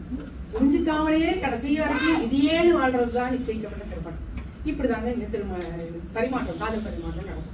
இதே போலதான் எங்க வீட்டுல ஒரு நாள் என்ன நடந்தது அப்படின்னா, எங்க வீட்டுக்காரு ஆபீஸ்ல இருந்து வராரு. நான் வந்து வீட்டெல்லாம் கொஞ்சம் சுத்தப்படுத்தி வச்சு, வீடு வந்து பளபளன்னு இருக்கு, கமகமான ஒரு குழம்பு, கோழி குழம்பு செஞ்சு வச்சிருக்கேன். தகதகான்னு நான் ஜொலிச்சுக்கிட்டு நிக்கிறேன். ஆபீஸ் போயிட்டு வர்ற கணவர் வந்து வீட்டுக்கு வராரு 8:30 மணிக்கு. வந்து குனிஞ்சு தலை நிமிராம வீட்டுக்கு வர்றாரு. நிமிந்து பாக்குறாரு, நிமிந்து பாக்கல, நிமிராம போறாரு. அவர் கண்ணுக்கு பட்டது என்னது அப்படின்னா, அந்த மடிக்காத துணி. அதுதான், ஏமா இதெல்லாம் மடிச்சு வச்சுட்டு போறது இல்லையாமா, இப்படி போட்டு வச்சிருக்கியா அப்படின்னு உள்ள போயிட்டாருங்க. பாருங்க, பளபளன்னு இருக்கிற வீடு கண்ணுக்கு தெரியல, கமகமான்னு சமைச்சு வச்சிருக்க கோழி குழம்பு கண்ணுக்கு தெரியல, தகதகான்னு ஜொலிச்சுட்டு நிப்ப ஆனா அவர் கண்ணுக்கு தெரியுறது அழுக்கு துணி. இதாங்க நிச்சய திருமணம். இதுவே வந்து காதல் திருமணமா இருந்ததுன்னு வச்சுக்கோங்களேன், என்ன பண்ணுவாங்க, ஆபீஸ் போனாருன்னா 10 தடவை போன் பண்ணுவாரு. அம்மா சாப்பிட்டியாமா, தூங்கியாமா, படம் பார்த்தியாமா, அத்தைகிட்ட பேசியாமா, கேட்டுட்டே இருப்பாரு. ஆபீஸ் வந்து வரப்ப பாருங்க போன் பண்ணி, என்னமா வேணும், என்னமா வாங்கிட்டு வர, காய்கறி வாங்கிட்டு வரோமா, பழம் வாங்கிட்டு வருவோமா, ரசகுல்லா உனக்கு பிடிக்குமேமா, அதெல்லாம் வாங்கிட்டு வரோமா, அழகா கேட்பாங்க இல்லையா? வீட்டுக்கு வரப்ப பாருங்க, அப்படியே மனைவியை பார்த்தோம்னா 1000 வாட் பல்புக்கும் பாருங்க. இதெல்லாம் வந்து எங்க காதல் வாழ்க்கையில இதனாலதான் என் அனுபவத்தை சொல்றேன். காதல் திருமணத்துல மட்டும்தான் மகிழ்ச்சி, நிச்சயிக்கப்பட்ட திருமணத்துல கிடையவே கிடையாது. இதே போலதான் பிரச்சனை, குடும்பத்துல என்ன பிரச்சனை வரும் இல்லையா? நிறைய பிரச்சனைகள் உங்களுக்கு போயிட்டே இருக்கு போல. குடும்பத்துல பிரச்சனை வரும். இப்ப வந்து காதல் திருமணத்துக்கு யாருமே இருக்க மாட்டாங்க சொல்றதுக்கு, அட்வைஸ் பண்றதுக்கு. அதனால அவங்களே சண்டை போட்டு அதிகபட்சம் ஒரு நாள்ல பிரச்சனையை முடிச்சிடுவாங்க. இப்ப வந்து இதுல அப்படி கிடையாது, அரேஞ்ச் மேரேஜ்ல அப்படி கிடையாது. என்ன பண்ணுவாங்க, புதுசா கல்யாணம் ஆகி வரும் அந்த பொண்ணு வரும், காஃபி போடும், தண்ணியா காஃபி போட்டு மாமி அங்கேருந்து வருவாங்க. நம்ம அப்படிதான் காஃபி குடிப்பீங்களா உங்க வீட்டுல?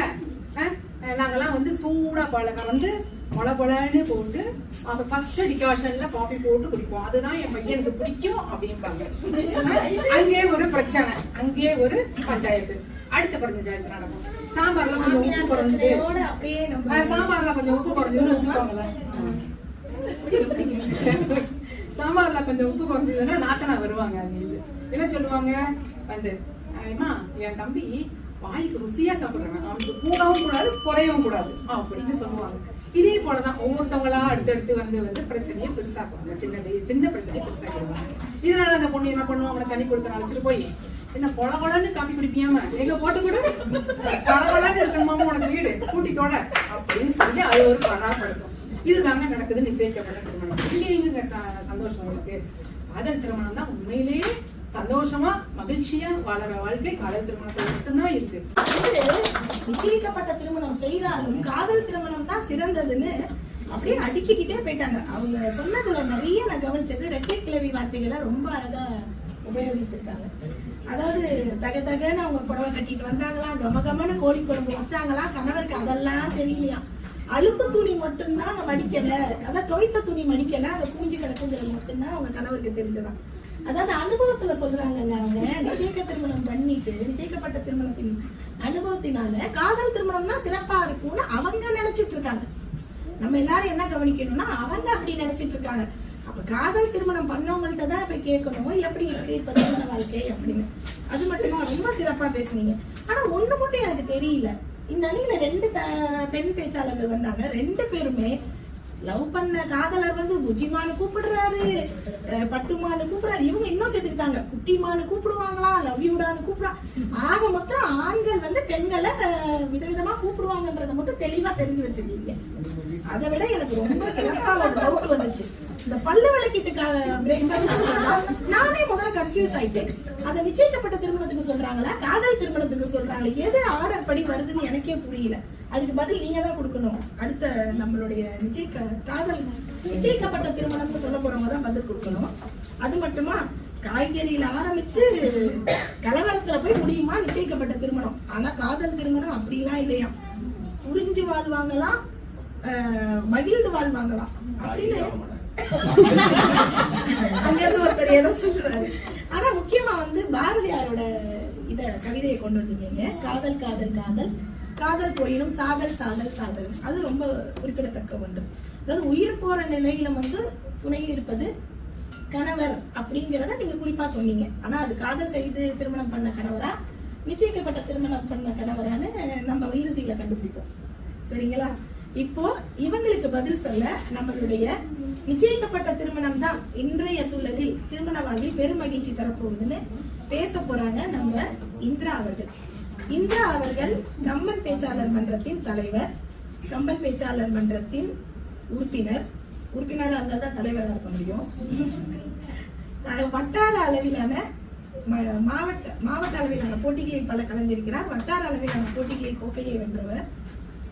பட்டிமன்ற பேச்சாளர் இவர்.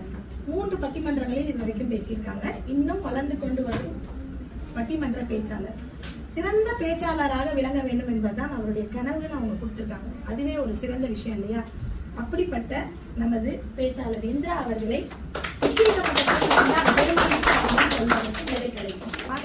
வாங்க இந்திரா, உங்க கருத்துக்களை பரிமாறுங்க. அன்னை தமிழுக்கும் உங்கள் அனைவருக்கும் என் அன்பான வணக்கம். நடுவர் அவர்களுக்கு என்னுடைய சிறப்பான வணக்கம். நடுவரே, இந்த எதிரணியில இருக்காங்க இல்லையா, காதல் திருமணம், இந்த காதல்னாலே இப்படிதாங்க, பொய்யா சொல்லும். அது அப்படிதான் இந்த காதல். ஏன்னா இப்போ ஒரு பையன் வந்தான்னு வச்சுக்கோங்களேன், ஒரு பொண்ணை பார்த்து அழகா இருக்குன்னு உடனே அவனுக்கு பார்த்தோன்னு பிடிச்சிடும். உடனே காதல்ல பட்டு, ஏமா இந்த உலக அழகிய விட நீதாமா எனக்கு அழகியா தெரியுற ஒரு பொய். அந்த பொய் ஆரம்பிச்சு அந்த பொண்ணு அப்படியே நம்பிடும். நான் அவ்வளவு அழகா வருங்க, ஐயோனா அது தினந்தோறும் அவன்கிட்ட இருந்து ஏதாவது எதிர்பார்க்கும். இப்படிதான் இந்த காதல்னாலே பொய் தான். இப்படிதான் நம்ம சகோதரி சுபாசினியும் சகோதரி ஹேமாவும் வந்து பொய்யா அடிக்கிட்டு போயிட்டாங்க. காதல் திருமணத்துல தான் எங்க புச்சிமா சுச்சிமான்னு கூப்பிடுறாங்க. காதல் பண்ணும் போதுதான் புச்சிமா சுச்சிமா. ஆனா காதல் திருமணத்துக்கு அப்புறம் வாடா போடா ஏண்டா நீடா அப்படிதான் பேசுவாங்க. ஏன்னா அவங்களுக்கு வந்து காதல் பண்ணும் போதுதான் காதலுக்கு கண்ணு இல்லையே, காதல் தான் அப்படி மறைச்சிருமே. அந்த மாதிரி நீங்க பொய்யா அடிக்கிட்டு போயிருக்கீங்கம்மா. இவங்க சொன்னாங்க காதல் வந்து குசு குசுன்னு. ஏன் காதலை குசு குசுன்னு பண்றீங்க? நாங்களாம் பாருங்க காதலை பண்றதில்ல. அதுக்கு நீங்க எதுக்கு இந்த தெரியாம குசு குசு வேலையெல்லாம் பண்றீங்க? பண்ணிட்டு அதுக்கப்புறம் காதல் பண்ணிட்டாங்கன்னா நம்ம வீட்டுல சேர்த்துக்குவாங்களா உங்க வீட்டுல சேர்த்துக்குவாங்களா அப்படின்னு 2 பேரும் புலம்ப வேண்டியது. இதெல்லாம் நாங்க தேவையே இல்லைன்னு இப்ப எங்களுக்கு எல்லாம் நிறைய ப்ரொபோஸ் வந்துச்சு. நாங்க என்ன பண்ண தெளிவா இருக்கோம். எப்படி எங்களுக்கெல்லாம் வீட்டுல எங்களை படிக்க வச்சிருக்காங்க, எங்களுக்கு நல்லது கெட்டது சொல்லி கொடுத்துருக்காங்க. வாழ்க்கையில எந்த விஷயத்த எப்படி போனா நல்லது எடுக்கலாம் அப்படின்னு அவங்க சொல்லி கொடுத்தவங்களுக்கு தெரியாதா நம்ம வாழ்க்கையை எப்படி அமைக்கணும்னு? அவங்க என்ன பண்ணிட போறாங்க? அது தலைப்பு என்னன்னா, இன்றைய சூழ்நிலையில் தான் இப்ப உள்ள இளைஞர்களுக்கு இந்த திருமண வாழ்க்கை காதல் திருமணமா இல்ல நிச்சயிக்கப்பட்ட திருமணமா? இப்ப எடுத்துக்கிட்டீங்கன்னா இப்ப வந்து இப்ப வீட்டுல இருக்கிற ஒரு பையனா இருக்கட்டும் பொண்ணா இருக்கட்டும், அவங்க அப்பா அம்மா கிட்ட முதல்ல சொல்றது என்னன்னா, நான் என்ன படிச்சிருக்கணும், அதுக்கு சரியா அவ படிச்சிருக்கணும். நான் எங்க வேலை பார்க்கறேனோ, ஆமா நான் எங்க வேலை பார்க்கறேனோ அவங்க அங்க வேலை பார்த்தா எனக்கு அதுவே போதும். அவங்க அழகு எனக்கு முக்கியம் இல்ல. அவங்க என்ன நல்லா பார்த்துட்டு உங்களையும் நல்லா பார்த்துக்கிட்டு நம்மள மகிழ்ச்சியா பார்த்துக்கிற ஒரு மனைவியா இருந்தா எனக்கு போதும்னு சொல்றாங்க. அதுக்கு தகுந்தபடி இன்னைக்கு கல்யாண மலை இருக்கு, மேட்ரிமோனி இருக்கு, எவ்வளவு நேர்ல போய் இது மாதிரி வரன் எங்கெங்க இருக்குன்னு தேடி பிடிச்சு பாக்குறாங்க. தேடி பிடிச்சு பார்க்கும்போது அவங்களுக்கு சரியான வரன் கிடைக்குது. அப்ப அவங்க வந்து நிச்சயிக்கப்பட்ட திருமணத்துக்கு போறாங்க, அவங்களோட வாழ்க்கையை மகிழ்ச்சியா வாழ்றாங்க. இதுதான் இப்ப உள்ள இளைஞர்கள் பண்றாங்க. ஏன்னா அவங்க காதல் திருமணத்தை பார்த்திருக்காங்க, அவங்க படுற கஷ்டத்தையும் பார்த்திருக்காங்க. காதல் திருமணம் என்ன, 2 பேரும் போய் கல்யாணம் பண்ணிக்கிட்டு நிப்பான், பின்னாடி 2 நண்பர்கள் நிப்பான், இவன் ஒரு மாலையா அவன் ஒரு மாலையை வச்சுக்கிட்டு 2 பேரும் மாத்திக்கிட்டு திருமணம் பண்ணிடுவாங்க. போய் ஒரு ஹோட்டல்ல சிக்கன் பிரியாணி சாப்பிடுவாங்க, அவ்வளவுதாங்க, அவ்வளவுதான். கல்யாணமே முடிஞ்சு போச்சு, அந்த நிகழ்வே முடிஞ்சு போச்சு. இதுல என்ன இருக்கு மகிழ்ச்சி சொல்லுங்க? அது வரைக்கும் தான். ஆனா அதுக்கு மேல நடக்கிறது தான் உங்களுக்கு பிரச்சனையே. அதுதானே நம்ம தலைப்பே. காதலுக்கு பிறகுதானே, கல்யாணத்துக்கு பிறகுதானே. அந்த நேரத்துல நம்ம இந்த அடிக்கான கருங்குயிலே காதல் ஒரு பாவமடி, காதல் கணக்கினிலே கண்ணீர் தான் லாபமடி. அதுல கண்ணீர் தாங்க லாபம். திரைப்பட பாடல் தான், திரைப்பட பாட்டு வருது. இந்த பாட்டுல என்ன முக்கியமானா காதல்னா அதுல வந்து கண்ணீர் தான் லாபம். அப்புறம் நம்ம ஹேமா அவங்க சொன்னாங்க, தலைப்புல பார்த்தா காதல் திருமணம் அந்த சைடு, நிச்சயிக்கப்பட்ட திருமணம் இந்த சைடா. ஆனா இவரு நம்ம தமிழ் செல்வன் அவங்க இன்னைக்கு பேச வரும்போது முன்னாடி அந்த சைடு வந்து உட்காந்துட்டாங்க நிச்சயிக்கப்பட்ட திருமணத்துல. சொல்லலாங்க தெளிவா எந்த பக்கம் இது நடுவர் நானே இப்படிதான் கைய மாட்டேன். அவரு தலைப்பே இன்னும் சரியா பாக்கல. அவங்களாவது நேத்து 2 பேரும் குழம்பி போயிருந்தாங்க, இவரு வந்தோடனே குழம்பிட்டாரு. அப்பவே தெரியுது நம்ம எந்த சைடு போறது. ஆமா, இன்னும் அதுல இருந்தே தெளிவா வரல. அப்புறம் எங்க நிச்சயிக்கப்பட்ட திருமணம் தான் மகிழ்ச்சின்னு நீங்க ஒத்துக்க போறீங்க. ஆனா உங்களை நினைச்சா எனக்கு பாவமா தான் இருக்கு. இந்த மாதிரி கஷ்டத்துக்குள்ளயும் இவ்வளோ கஷ்டமா நீங்க வந்து பேசிட்டு போனதை நினைச்சு நானும் வருத்தப்படுறேன். ஆனாலும் நீங்க இப்ப இந்த ரோஜா படம் பார்த்திருப்பீங்க. ரோஜா படத்துல அப்ப அரவிந்த் சாமி பொண்ணு பார்க்க போவாரு. அந்த பொண்ணு அவருக்கு வந்து கிராமத்துல உள்ள பொண்ணு தான் அவர் கேட்பாரு. ஆனா படிச்சிருக்கணும், கிராமத்து பொண்ணா இருக்கணும் அப்படின்னு கேட்கும் போது அவர் கிராமத்துக்கு போவாரு. கிராமத்துல இருந்துட்டு அவங்க அக்காவை, மதுபாலாவோட அக்காவை பொண்ணு பார்க்க போறாரு. ஆனா அந்த பொண்ணு வந்து அவங்க தாய்மாமனை காதலிச்சிட்டு இருக்கும். காதலிக்கும் போது இவங்களுக்கு தெரியாது அந்த பொண்ணுக்கு வந்து பிடிக்கலன்னு. ஆனா அதுக்கு சொல்ல தைரியம் இருக்காது. தைரியம் இல்லாம ஏங்க காதல் பண்றீங்க? காதல் பண்றேன்னு சொல்லி உங்களுக்கு தைரியம் இல்ல, அப்புறம் ஏன் காதல் பண்றீங்க? வாழ்ந்தால் உன்னுடன் இல்லைன்னா மண்ணுடன் அப்படின்னு ஒரு டயலாக் வேற. இதெல்லாம் சொல்லிவிட்டு அப்புறம் காதல் திருமணம் தான் அதுல மகிழ்ச்சின்றீங்க. வாழ்ந்தா உன்னுடன் இல்ல மண்ணுடன், இதுதாங்க அவங்களோட டயலாக். இதுக்கு மேல எதுவுமே கிடையாது.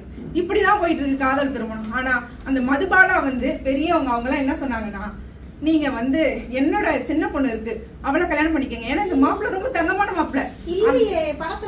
அந்த மாப்பிள்ளை கல்யாணம்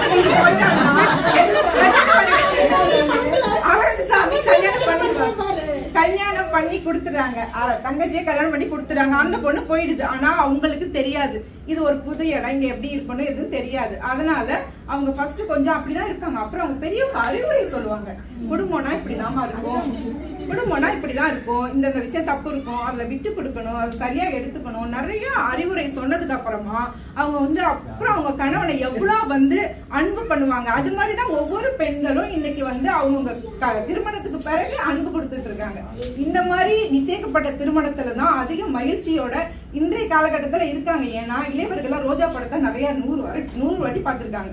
அப்படியெல்லாம் இருக்கும்போது இந்த மாதிரி நல்ல நல்ல கருத்துக்கெல்லாம் பார்க்கும்போது இளையவங்க எப்பவுமே தப்பு பண்ண மாட்டாங்க. அதனாலதான் அவர் பண்ணாரு காதல் ரோஜா. ஆமா,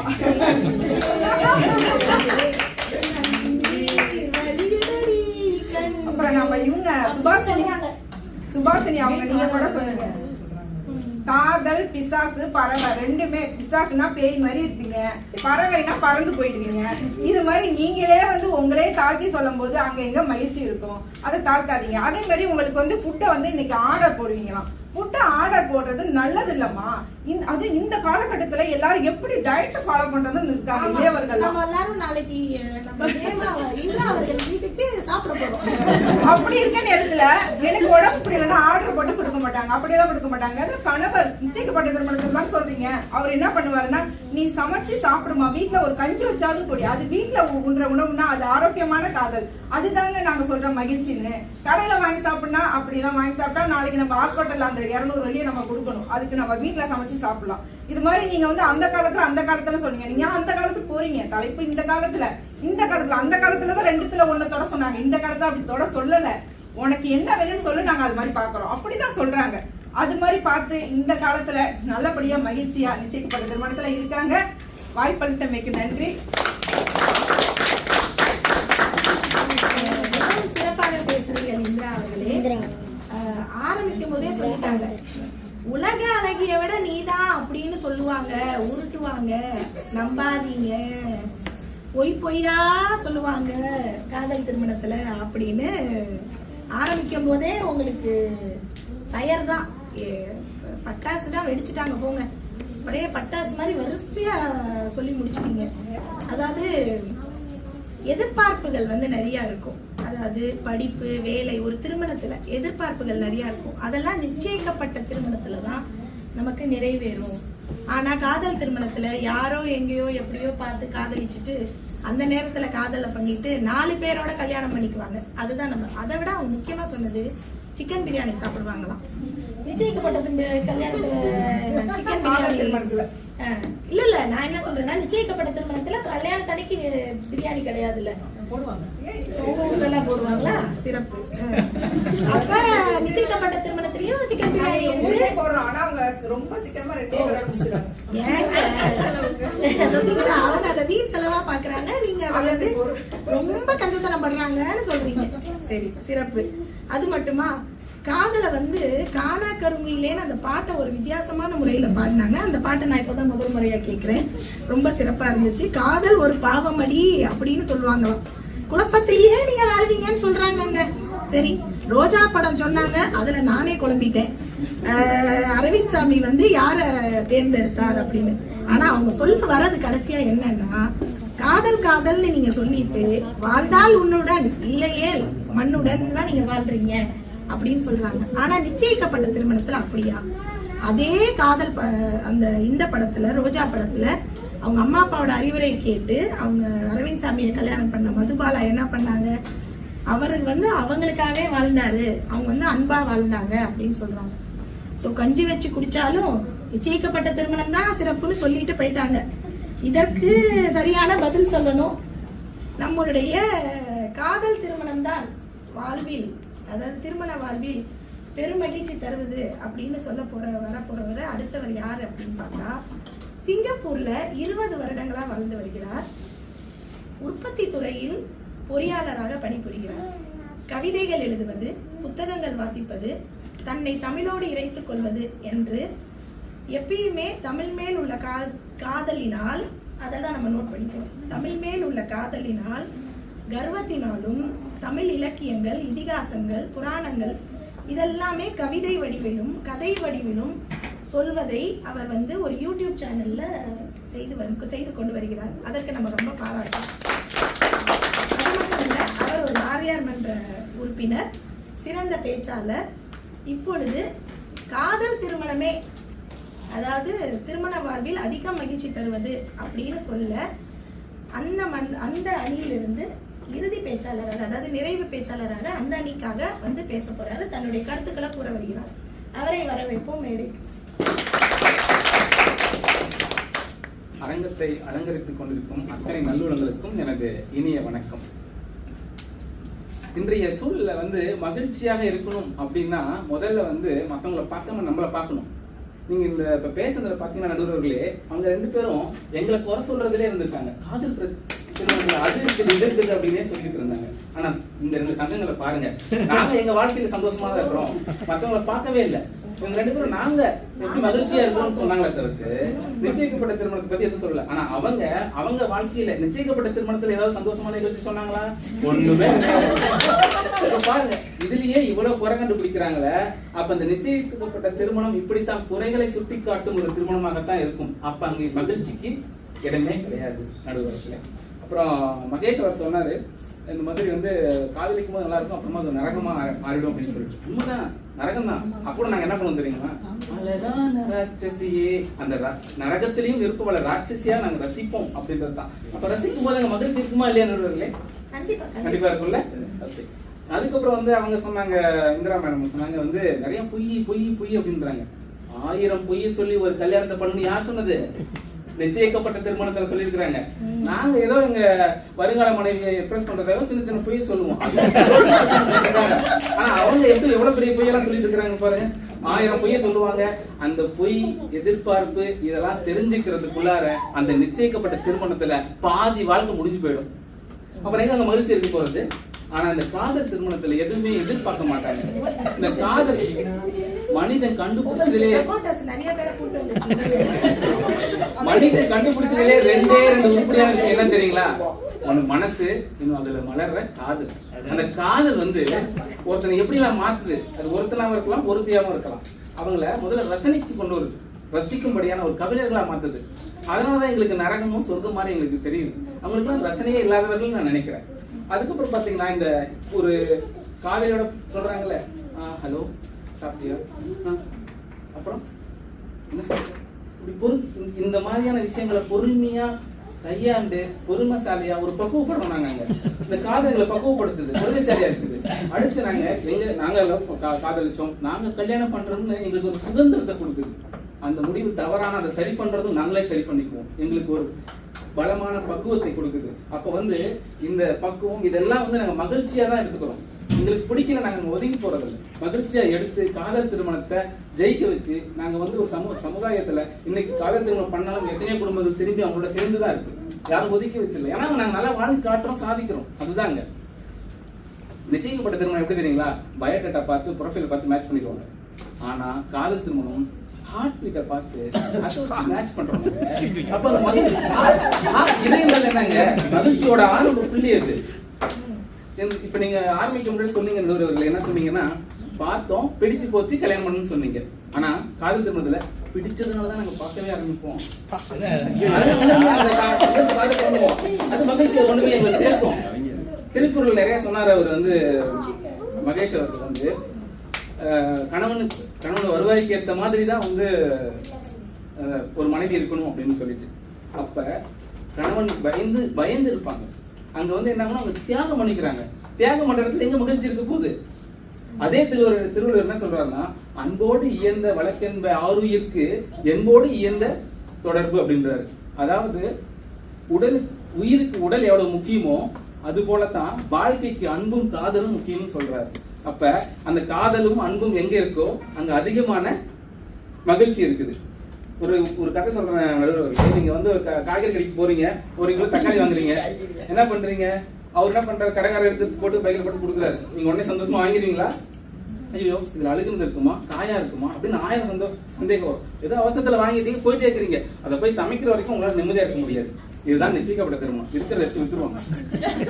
ஆனா காதல் திருமணம் எப்படிங்களா? அப்படியே போய் பார்த்து நல்லா பழமா இருக்கா, அழகா இருக்கா, அழுகாம இருக்கான்னு பார்த்து போட்டு எடுத்துட்டு போவோம் வயிற்று போட்டு. அப்ப இது வந்து காதல் திருமணத்தில் நமக்கு பிடிச்ச மாதிரியான, நமக்கு ஏத்த மாதிரியான ஒரு வாழ்க்கையை தேர்ந்தெடுக்கக்கூடிய சுதந்திரமும் உரிமையும் இந்த காதல் திருமணத்தில் தான் இருக்கு நடுவர்களே.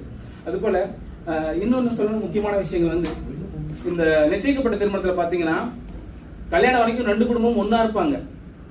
கல்யாணத்துக்கு பிறகு சில சம்பவம் சடங்குகள்ல பாத்தீங்கன்னா 2ஆ பிரிஞ்சிருவாங்க. கடைசி வரைக்கும் 2ஆவே தான் இருப்பாங்க. ஆனா காதல் திருமணத்துல ஆரம்பிக்கும் போது 2 குடும்பம் தனித்தனியா இருக்கும். ஒரு கட்டத்துல 2 சேர்ந்துடும்.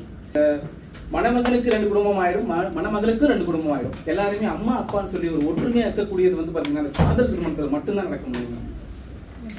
மகாத்மா காந்தி அவர் சொல்றாரு, எங்க வந்து காதல் இருக்கோ அங்கதான் வாழ்க்கை தொடங்குது அப்படின்னு சொல்லிட்டு. அதனால இந்த காதலுடைய தன்மையை புரிஞ்சுக்கிட்டு அத வாழ்க்கையில காதல் திருமணத்தை பண்ணி கொண்டு வந்தோம்னா அந்த மகிழ்ச்சி வந்து 1 மடங்கு இல்ல பல மடங்காக பண்ணக்கூடியது வந்து காதல் திருமணம் தான் அப்படின்னு அடிச்சு கூறி வாய்ப்பு கொடுத்ததுக்கு நன்றி சொல்லி நம்ம தமிழ்ச்செல்வன் அவர்கள் தன்னுடைய கருத்தை ரொம்ப தெளிவா கொண்டு வந்து வச்சிருக்காரு சபையில. என்னன்னு சொல்லியிருக்காருன்னா, அவர் வந்து ஆரம்பிக்கும் போதே சொல்லிட்டாரு, எதிரணியில இருக்கிறவங்க வந்து தாங்கள் வந்து மகிழ்ச்சியா இருக்குமா இல்லையான்னு அவங்க சொல்லவே இல்லை. எங்க அணியில பாருங்க, நாங்க மகிழ்ச்சியா இருக்கோம் நாங்க திரும்ப திரும்ப சொன்னோம். ஆனா அவங்க நிச்சயிக்கப்பட்ட திருமணத்துல மகிழ்ச்சி இருந்துச்சா இல்லையான்னு சொல்லல. ஆனா நாங்க போய் சொல்றோங்கிறதுலதான் புரியா இருந்தாங்கன்னு சொல்லிட்டாரு. அதே மாதிரி 1000 போய் சொல்லி திருமணம் செய்யறாங்க நிச்சயிக்கப்பட்ட திருமணத்துல. ஆனா நாங்க ஒரு சில பொய் தான், அதாவது காதலிக்கும் போது அங்கங்க ஒரு சில பொய் தான் சொல்லுவாங்களாம். இதை நீங்க தெளிவா புரிஞ்சுக்கணும் அந்த எதிரணியினர். அதுக்கப்புறம் பக்குவமா பார்த்து கல்யாணம் பண்ணுவாங்களாம். காதல் திருமணத்துல சுதந்திரமா வாழ்வாங்களாம். ஆனா நிச்சயிக்கப்பட்ட திருமணத்துல அப்படி இல்லைங்கிறாங்க. அதையும் இல்லாம ஹார்ட் பீட்டை பார்த்து தான் காதலே செய்வாங்களாம். அதுதான் நம்ம மனசை ரொம்ப தொட்டுருச்சு, அதை நீங்க நோட் பண்ணிக்கணும். அதுக்கப்புறம் என்ன சொல்றாருன்னா, தியாகம் செஞ்சே நிச்சயிக்கப்பட்ட திருமணத்துல வெறுத்து போயிடுவாங்களாம். திருவள்ளுவருடைய குறிப்பை கொண்டு வந்தீங்க, அவருடைய திருக்குறளையும் நீங்க கொண்டு வந்து சபையில வச்சிருக்கீங்க. அது மட்டும் இல்லாம 2 குடும்பம், அதாவது காதல் திருமணத்துல பிரிந்திருந்த 2 குடும்பம் சேர்தான். ஆனா நிச்சயிக்கப்பட்ட திருமணத்துல சேர்ந்திருந்த 2 குடும்பம் ஒரு சில காரணங்களுக்காக சில நேரங்கள்ல பிரிஞ்சிருக்குன்னு சொல்றாரு. ஆனா எல்லா குடும்பமும் அப்படி பிரியலங்கிறது நம்ம முக்கியமா எடுத்துக்கொள்ள வேண்டிய விஷயம். அதை நீங்க எதிரணி வந்து இப்ப அதுக்கான பதில சொல்ல போகிறாங்க. அப்போ தமிழ்ச்செல்வன் தெளிவா என்ன சொல்ல வர்றாருன்னா, காதல் திருமணம் தான் பெருமகிழ்ச்சி கொடுக்குதுன்னு சொல்றாரு. ஆனா அதற்கு பதில் கூற நிச்சயிக்கப்பட்ட திருமணம் தான் பெருமகிழ்ச்சி தருகிறது என்று சொல்வதற்கு எதிரணியிலிருந்து அடுத்த பேச்சாளரை நாம் அழைக்க இருக்கிறோம். இவர் ஒரு வேதியியல் பொறியாளர், முதுகலை பட்டம் பெற்றவர். கடந்த 20 ஆண்டுகளாக சிங்கையில் வாழ்ந்து வருகிறார். பொறியியல், கொள்முதல் மற்றும் கட்டுமான துறையில் பணியாற்றி கொண்டிருக்கிறார். கடந்த 16 ஆண்டுகளாக சிங்கப்பூரில் மனைவி மற்றும் குழந்தைகளுடன் 2 குழந்தைகளுடன் வசித்து வருகிறார். சிங்கப்பூர் வாசகர் வட்டத்திலும் பாரதியார் பேச்சாளர் மன்றத்திலும் உறுப்பினராக இருக்கிறார். புத்தகம் வாசிப்பதிலும் புறநானூற்று திறனாய்விலும் ஆர்வம் கொண்டவர்.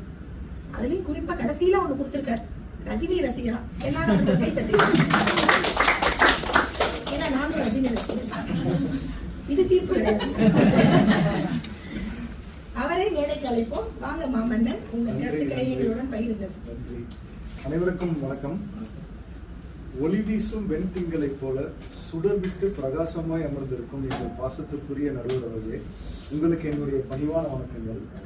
அதாவது காதல் திருமணம் வந்து உங்களை சின்ன புஷ்பம், நாங்க வெண்திங்கள் அப்படின்னு, இதுதான் வந்து 2 பேருக்கு உண்டான டிஃபரன்ஸ்.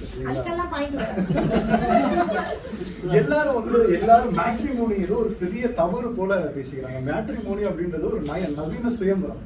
எங்கள் பெண்கள், எங்கள் ராஜகுமாரிகள் வந்து அவர்களுக்கான அரசகுமாரர்களை அவர்களே தேர்ந்தெடுத்து கொள்கிறார்கள். என்ன பண்றாங்க, வராங்க, மாலை போடும்போது தலை சாய்த்து மாலை போடுவாங்க. எங்க பெண்கள் எங்களை அந்த அவங்கள ராஜகுமாரர்களை தேர்ந்தெடுத்துக் கொள்கிறார்கள். அதுல என்ன தவறு? அந்த காலத்திலேயே இது பண்ணாங்க. இது எவ்வளவு பெரிய சுதந்திரம் இல்லையா? அதாவது இன்னொன்னு வந்து நிச்சயிக்கப்பட்ட திருமணம், அதுதான் அந்த காதல் திருமணம் தான் ஃபர்ஸ்ட் வந்திருக்கு அப்படின்றாங்க. நிச்சயிக்கப்பட்ட திருமணம் அப்படின்னா அப்ப இன்னொரு பக்கம் நிச்சயம் இல்லாத திருமணம் தானே இருக்கணும். இப்ப காதல் திருமணமே வந்து நிச்சயம் இல்லாத திருமணம் தானே. ஆமா. அப்புறம் பாரதி வந்து சொன்னாங்க, காதல் காதல் காதல் காதல் காதல் கோயில் சாதல் அப்படின்னு வந்து. ஆனா இன்னொன்னு நீங்க வந்து பாக்கல, வசந்த மாளிகையிலேயே வந்து சிவாஜி சொல்லியிருப்பாரு, காதலே போ போ, சாதலே வா வா அப்படின்னு ரத்தம் கக்கி சாவார். அதெல்லாம் வந்து பாக்கலான்னு நினைக்கிறேன். எனக்கு இன்னொன்னு, இந்த அரிய வகை ஜந்துக்கள் எங்க இருக்காங்கன்னு தெரியல. இந்த பட்டு, குட்டி, புட்டி, எங்கடா இருக்கீங்க நீங்க? நான் பாக்கணுமே உங்களெல்லாம், நான் இது வரைக்கும் பார்த்தது இல்லையே அப்படின்னு தெரியல. அந்த அரிய வகை ஜந்துக்களை நான் வந்து கண்டிப்பா பாத்திரணும்.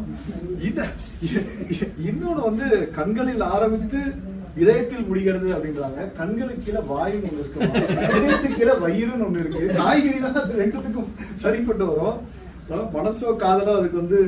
ஆனா 2 பேருமே தொடர்ச்சியா, தமிழும் சரி, என்ன சொன்னாங்கன்னா, காதல் பிசாசு, அழகான ராட்சசி அப்படின்னு வந்து ராட்சசி பிசாசுன்னு ஒத்துக்கிறாங்க. அது வரைக்கும் வந்து நன்றி. ஆனா நான் வந்து அவங்க 3 பேரும் பேசுனதுல என்ன நான் வந்து கேட்டேன்னா, அவங்க ஒரு 20-25 வருடத்துக்கு பின்னாடி இருக்காங்கன்னு எனக்கு தெரிஞ்சது. எனக்கு சில 2-3 படம் டைலாக் தான் வந்து ஞாபகம் இருந்தது. அந்த டைலாக் நான் சொல்றது என்ன நீங்களே சொல்லுங்க. அந்த காலகட்டத்திலேயே இருக்காங்க. இந்த இன்றையன்ற வார்த்தையை விட்டுட்டாங்க. அதாவது ஒரு செடியில எத்தனை பூனாலும் பூக்கும், ஆனா ஒரு பூ உதிர்ந்தா இன்னொரு பூ பூக்குமா? அதுக்கு வந்து தமிழ்ல அவர் சொல்றாரு, ஆனா உதிர்ந்த பூ மறுபடியும் நீங்க ஒட்டி வைக்க முடியுமா? என்ன படத்தோட டைலாக் இது எல்லாத்துக்கும் தெரியும். அந்த காலகட்டத்திலே இருக்காங்க. இன்னொன்னு, நீங்க அலைகளுக்கு நடுவுலயே வந்து ஒரு கிளைமேக்ஸ் சீன் இருக்கும். அதுல வந்து சொல்லுவாங்க, நீங்க சுவாசிச்ச சுவாசத்திலேயே நானும் இருக்கணும், நீங்க வாழ்ந்த இடத்துலயே இருக்கணும்னு நானும் சுத்தி சுத்தி வந்தேன். ஆனா வந்து நீங்க என்ன புரிஞ்சிக்கவே இல்லை. லவ்னு என்னன்னு தெரியாம சாகிறத விட தெரிஞ்சு தோல்வியில இருக்கிறதே மேல் அப்படின்னு. இது என்ன படமையா இருக்கு? லவ் டுடேயா? அந்த காலகட்டத்துல அந்த காலகட்டத்துல அந்த படங்களை பார்த்து அங்கேயே வந்து தங்கிட்டாங்க. அவங்களுக்கு வந்து அதுக்கப்புறம் என்ன அந்த ஜென்சி காலம் என்ன அப்படின்னு தெரியல. என்னோட ஆயா வந்து காலை நீட்டி போட்டுட்டு, நான் எப்பயுமே போகும்போது என் பேர் வீட்டுல செந்தில் கூப்பிடுவாங்க, செந்தில் அந்த லைட் சுவிட்சை போடு அப்படின்னு. நான் இந்த பக்கம் வந்தேன்னா செந்தில் அந்த லைட் சுவிட்சை ஆஃப் பண்ணு அப்படின்னா, எதுக்கு இப்பதானே போட சொன்னேன் அப்படின்னு, அதெல்லாம் தெரியாது போடு அப்படின்னு. அதே போலதான் ஃபேன் சுவிட்சை போடு, ஃபேன் சுவிட்சை அமர்த்து, இல்ல டிவி சுவிட்சை போடு, டிவி சுவிட்சை அமர்த்து அப்படின்னு. கரெக்ட். ஆனா எதுக்கு அது அப்ப சுவிட்ச் போட சொல்லுது, எதுக்கு அது அமர்த்த சொல்லுதுன்னு அதுக்கும் தெரியாது. ஆனா இந்த ஜென்சி காலத்துல எதுக்கு காதல் வருது, எதுக்கு பிரேக்கப் வருது அப்படின்றது தெரியாது. நீங்க சொல்லுங்க, start up breakup repeat, start up breakup repeat. ஆனா வந்து நிச்சயிக்கப்பட்ட திருமணம் அப்படின்றது வந்து ஊர் கூடி தேர் இருக்கிறது. அதோட நிச்சயம் அந்த பெண் பார்க்கும் படலமே அவ்வளோ ஒரு சந்தோஷமான மகிழ்ச்சியான ஒரு தருணம். ஒரு ஆண் வந்து ஃபர்ஸ்ட் போகும் பொழுது ஒரு பெண்ணை பார்க்க போவான்னு நினைச்சீங்கன்னா அது மிகப்பெரிய தவறு. ஃபர்ஸ்ட் பார்க்கும்போது மாமனார் தான் பார்ப்பாரு. மாமனாரும் அந்த வருங்கால மாமனாரும் அவரும் பார்க்கும்போது கண்களே நிறைய அந்த கண்களே அந்த கண்களே நிறைய பேசிக்கணுங்க. என் கண்ணையே உன்ட்டு ஒப்படைக்கிறோமா, நல்லா பாத்துக்கோன்னு சொல்லும். நான் தப்பிச்சுட்டேன் நீ மாட்டிக்கிட்ட அப்படின்னு அந்த கண்ணு வந்து நம்ம கிட்ட சொல்றோம். ஆனா நம்ம வந்து பொண்ணு பார்க்க போகும்போது கூடவே நம்ம அத்தமார்களை கூட்டு போவோம், நமக்கு ஒரு சர்டிபிகேட் சொல்றதுக்காக. எங்க பையன் மாதிரி புட்டம் போட்ட தங்க உலகத்திலேயே கிடையாது, ஒரு கெட்ட பழக்கம் கிடையாது அப்படின்னா. அப்ப நம்ம மச்சான் பின்னாடி இப்படி நின்றுட்டு இருப்பான், நம்மளை பாப்பா அந்த அன்பு நிக்கிற மாதிரி பாப்பாரு, கண்ணுலயே நம்ம பார்த்து கேட்பாரு, ஐஸ் போட்டா இல்ல ஐஸ் போடா. நம்ம நடுவர் அவர்களே, நான் ஆப்பிள் பலரசத்தை சொல்கிறேன், வேற நம்ம வந்து அதுக்கு இல்ல ஐஸ் போட்டுதான் அப்படின்னு வந்து சொல்லணும் இல்லையா. அப்புறம் தான் ரொம்ப முக்கியமான வாழும் ChatGPT-ல நம்ம மாமியார், அதாவது நமக்கும் நம்ம பெண் நம்முடைய மனைவிக்கும் வந்து ஜாதகத்தை வந்து பாக்குறோமோ இல்லையோ, நமக்கும் நம்ம மாமியாருக்கும் ஃபர்ஸ்ட் ஜாதக பொருத்தத்தை பார்த்துடணும். பார்த்தோன்னே குடுக்குறோம் நமக்குள்ள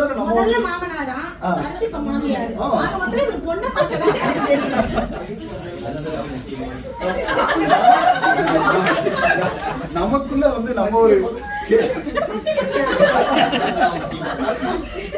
நம்ம வந்து ஒரு கேரி பில்லா கில்லாடி நம்ம நினைச்சிட்டு இருப்போம். ஆனா மாமியார் நம்மளை பார்த்த உடனே நமக்கு வாய்த்த அடிமை மிக மிக திறமைசாலி அப்படின்னு வந்து அவங்க வந்து முடிவு பண்ணிடுவாங்க. அப்புறம் தாங்க தேவதை மாதிரி ஒரு சூரியன் போல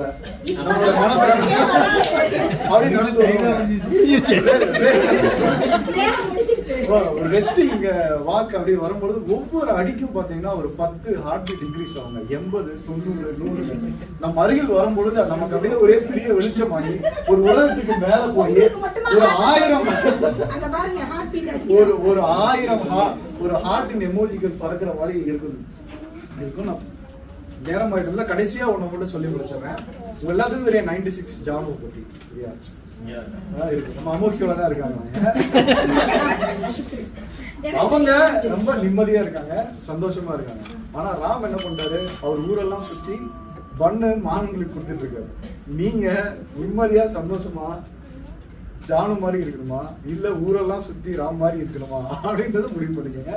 நன்றி. மாமன்னன் வந்தாரு, மேட்ரிமோனியில ஆரம்பிச்சாரு.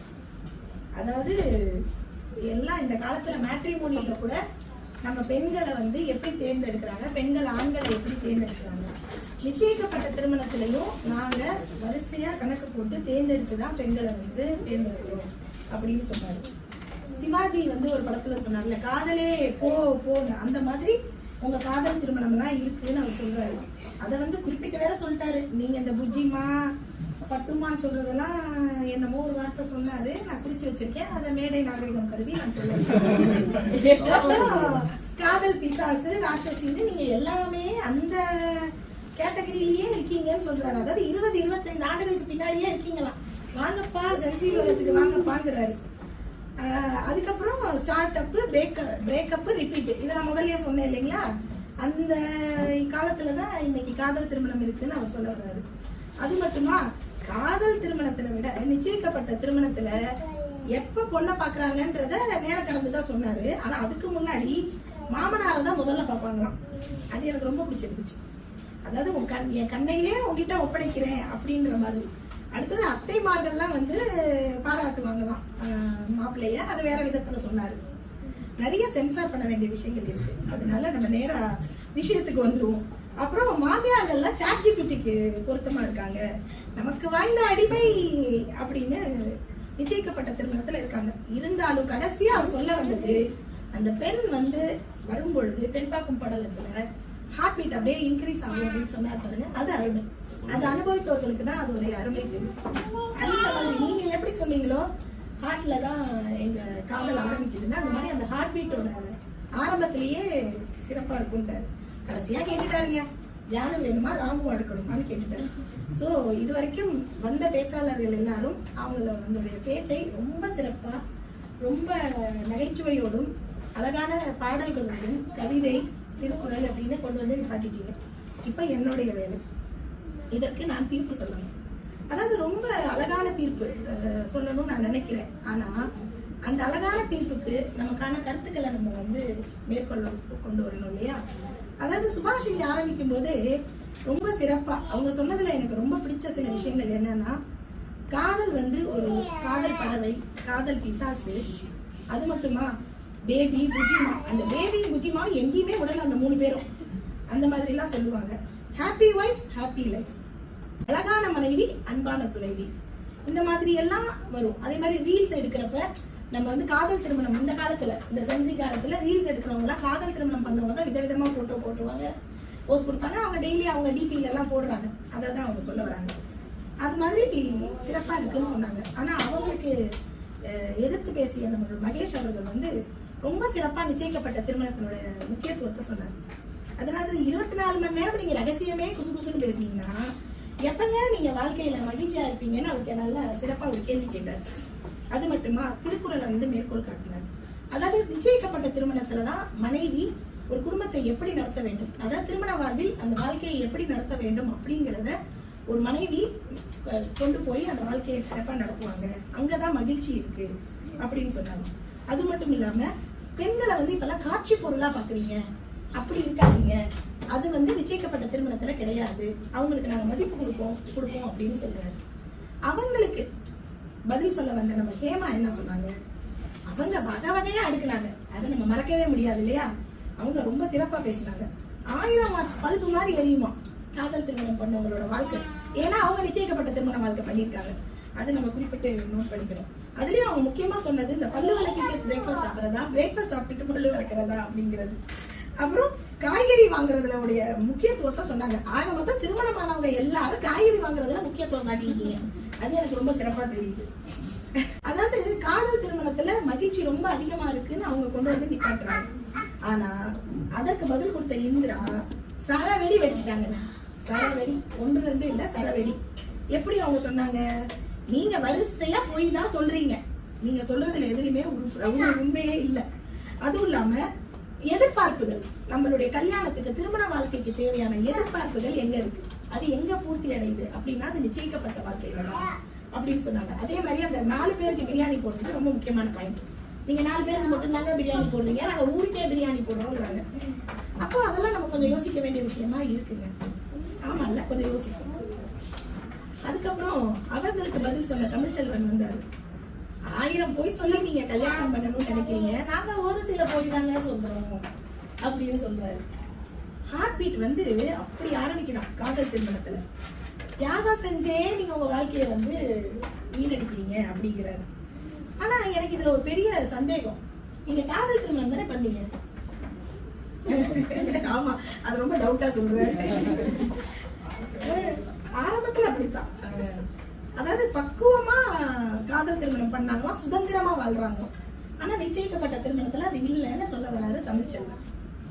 அவருக்கு பதில் கொடுத்த மாமன்னன் என்ன சொன்னாரு, நீங்க 20-25 வருடத்துக்கு முன்னாடியே நிக்கிறீங்க, நீங்க என்ன நடைமுறைக்கே வரலங்கன்னு உங்களுக்கு சொல்லிட்டாருங்க. பூவே உனக்காக படத்தை கொண்டு வந்திருக்காரு. அப்புறம் லவ் டுடே படம் அருண் சொன்ன மாதிரி இந்த படத்திலேயே தான் நீங்க நிக்கிறீங்கிறாரு. அதே மாதிரி ஜென்சி காலத்துல, இந்த காலத்துல ஸ்டார்ட் அப், பிரேக்கப், ரிப்பீட், இதே தான் நடக்குது அப்படின்னு சொன்னாரு. ஸோ இப்போ இவங்க எல்லாரும் பேசுனதுல எனக்கு ஒரு பாயிண்ட் ரொம்ப தெளிவா தெரியுது. 2 திருமணங்களிலும் மகிழ்ச்சி இருக்கா இல்லையா? அத முதல்ல நீங்க சொல்லுங்க. மகிழ்ச்சி இருக்கா இல்லையா? இருக்கு. அப்ப 2 திருமணத்திலயும் மகிழ்ச்சி இருக்கு. ஆனா பெரிதும் மகிழ்ச்சி எங்க இருக்கு? அதுதான் நம்மளுடைய இந்த பட்டிமன்ற கேள்வி. அதிக மகிழ்ச்சி எங்க இருக்கு? அதை தான் நம்ம இப்ப அலசி ஆராய்ந்து கொண்டிருக்கிறோம். அதாவது இவங்க சொல்றதுல இருந்து நமக்கு என்ன தெரியுதுன்னா, காதல் திருமணமும் மகிழ்ச்சி கொடுக்கக்கூடிய திருமணம் தான். ஏன்னா அவங்களுக்கு பிடித்த ஆணையோ பெண்ணையோ முதலையே தேர்வு செஞ்சிடறாங்க. அவங்களுக்கு எப்ப அந்த மனசுக்கு பிடிக்குதுன்னு அவங்க நினைக்கிறாங்களோ அவங்க வாழ்க்கையில ஏதோ ஒரு கட்டத்துல, இந்த காலத்துல எல்லாம் பள்ளிக்கூட காலத்திலேயே வந்து, அந்த காலத்திலேயே பள்ளிக்கூடத்திலேயே காதல் பண்ணவங்க எல்லாம் இருப்பாங்க. பள்ளிக்கூட வயது, அதாவது அந்த அடலசன்ஸ் ஏஜ் அப்படின்னு சொல்லுவோம். அது வந்து இந்த பேபி காதல், அந்த பேபிகான் காதல் தான் சொல்லுவாங்க. அதுக்கப்புறம் 1-2 காதல் வரிசையா இருக்கும். அதுல எது சக்சஸ் ஆச்சுன்னு நமக்கு தெரியாது. அந்த மாதிரி அந்த தனக்கு பிடித்த ஒரு திருமணம் பண்ணிக்கொள்வதற்கு ஒரு மகனையோ ஒரு திருமண கணவனையோ மனைவியோ அவங்களும் தேர்ந்தெடுக்கிறாங்க. நிச்சயிக்கப்பட்ட திருமணத்திலையும் தேர்ந்தெடுக்கிறாங்க. ஆனா அதுல இப்ப 2 வகை இருக்கு.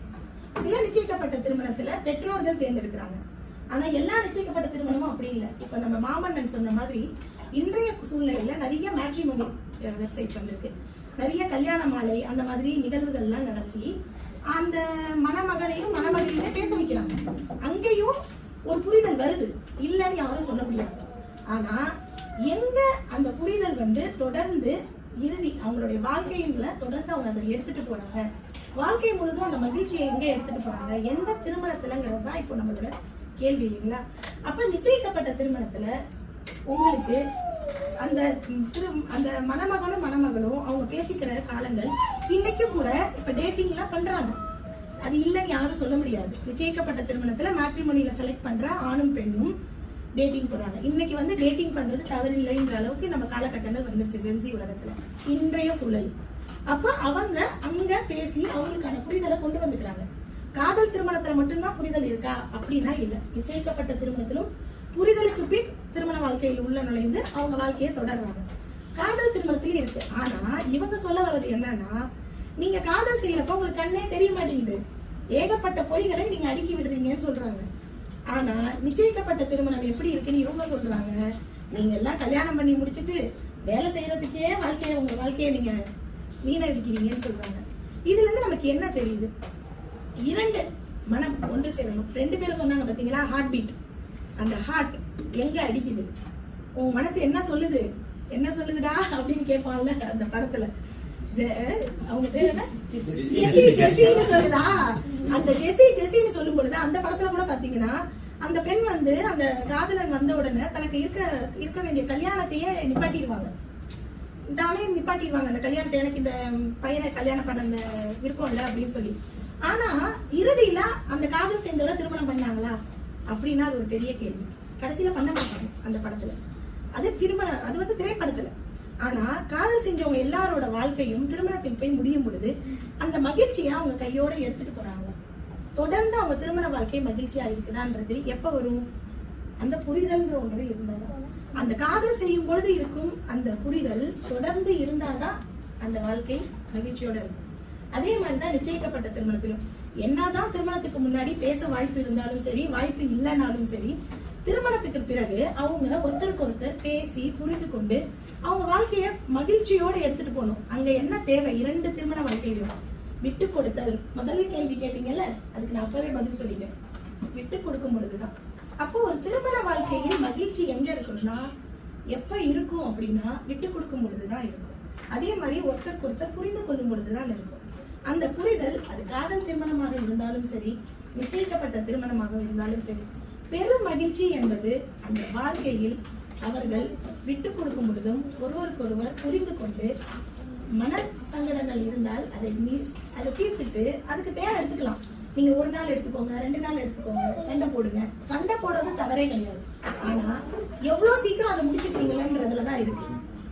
நீ பெருசா நான் பெருசான்னு இல்லாம 2 பேர்ல யாரு முன்ன வந்து சரி நான் தான் தவறு செஞ்சுட்டேன், இப்ப என்ன, இதுல இருந்து நம்ம இதுக்கு அடுத்த கட்டத்துக்கு போவோம், இந்த தவறுல இருந்து மீண்டுலாம், அடுத்து நம்ம வாழ்க்கையை பார்ப்போம் அப்படின்னு விட்டு கொடுத்து போறதுலதான் அங்க மகிழ்ச்சி இருக்கு. அப்ப எந்த திருமணமாக இருந்தாலும் சரி, பெரும் மகிழ்ச்சி வாழ்வில் விட்டு கொடுப்பதிலும் ஒருத்தருக்கு ஒருத்தர் புரிந்து கொள்வதிலும் தான் இருக்கு. அதனால காதல் திருமணமும் சிறப்பானது, நிச்சயிக்கப்பட்ட திருமணமும் சிறப்பானது. திருமணம் எப்படி செய்யறோங்கிறது முக்கியம் இல்ல, வாழ்க்கையில எப்படி நம்ம மகிழ்ச்சியா வாழ்றோங்கிறது தான் முக்கியம். அதனால் அன்பர்களே, நண்பர்களே, சகோதர சகோதரிகளே, 2 அடி பேச்சாளர்களே, வாழ்வில் இன்றைய சூழலில் பெரும் மகிழ்ச்சி தருவது திருமண வாழ்வில் ஒருவருக்கொருவர் விட்டு கொடுத்து வாழ்வதில் தான் இருக்கிறது. அதனால் 2 அணியினருமே வெற்றி பெற்ற அணியினர் தான். திருமணமும் வெற்றி பெற்ற திருமணம் தான். அதனால் காதல் திருமணமாக இருந்தாலும் சரி, நிச்சயிக்கப்பட்ட திருமணமாக இருந்தாலும் சரி, 2லும் பெரும் மகிழ்ச்சி இருக்கிறது. அந்த பெரும் மகிழ்ச்சியை நாம் மகிழ்ந்து வாழ்வோம். அனைவருக்கும் நன்றி. நன்றி, வணக்கம்.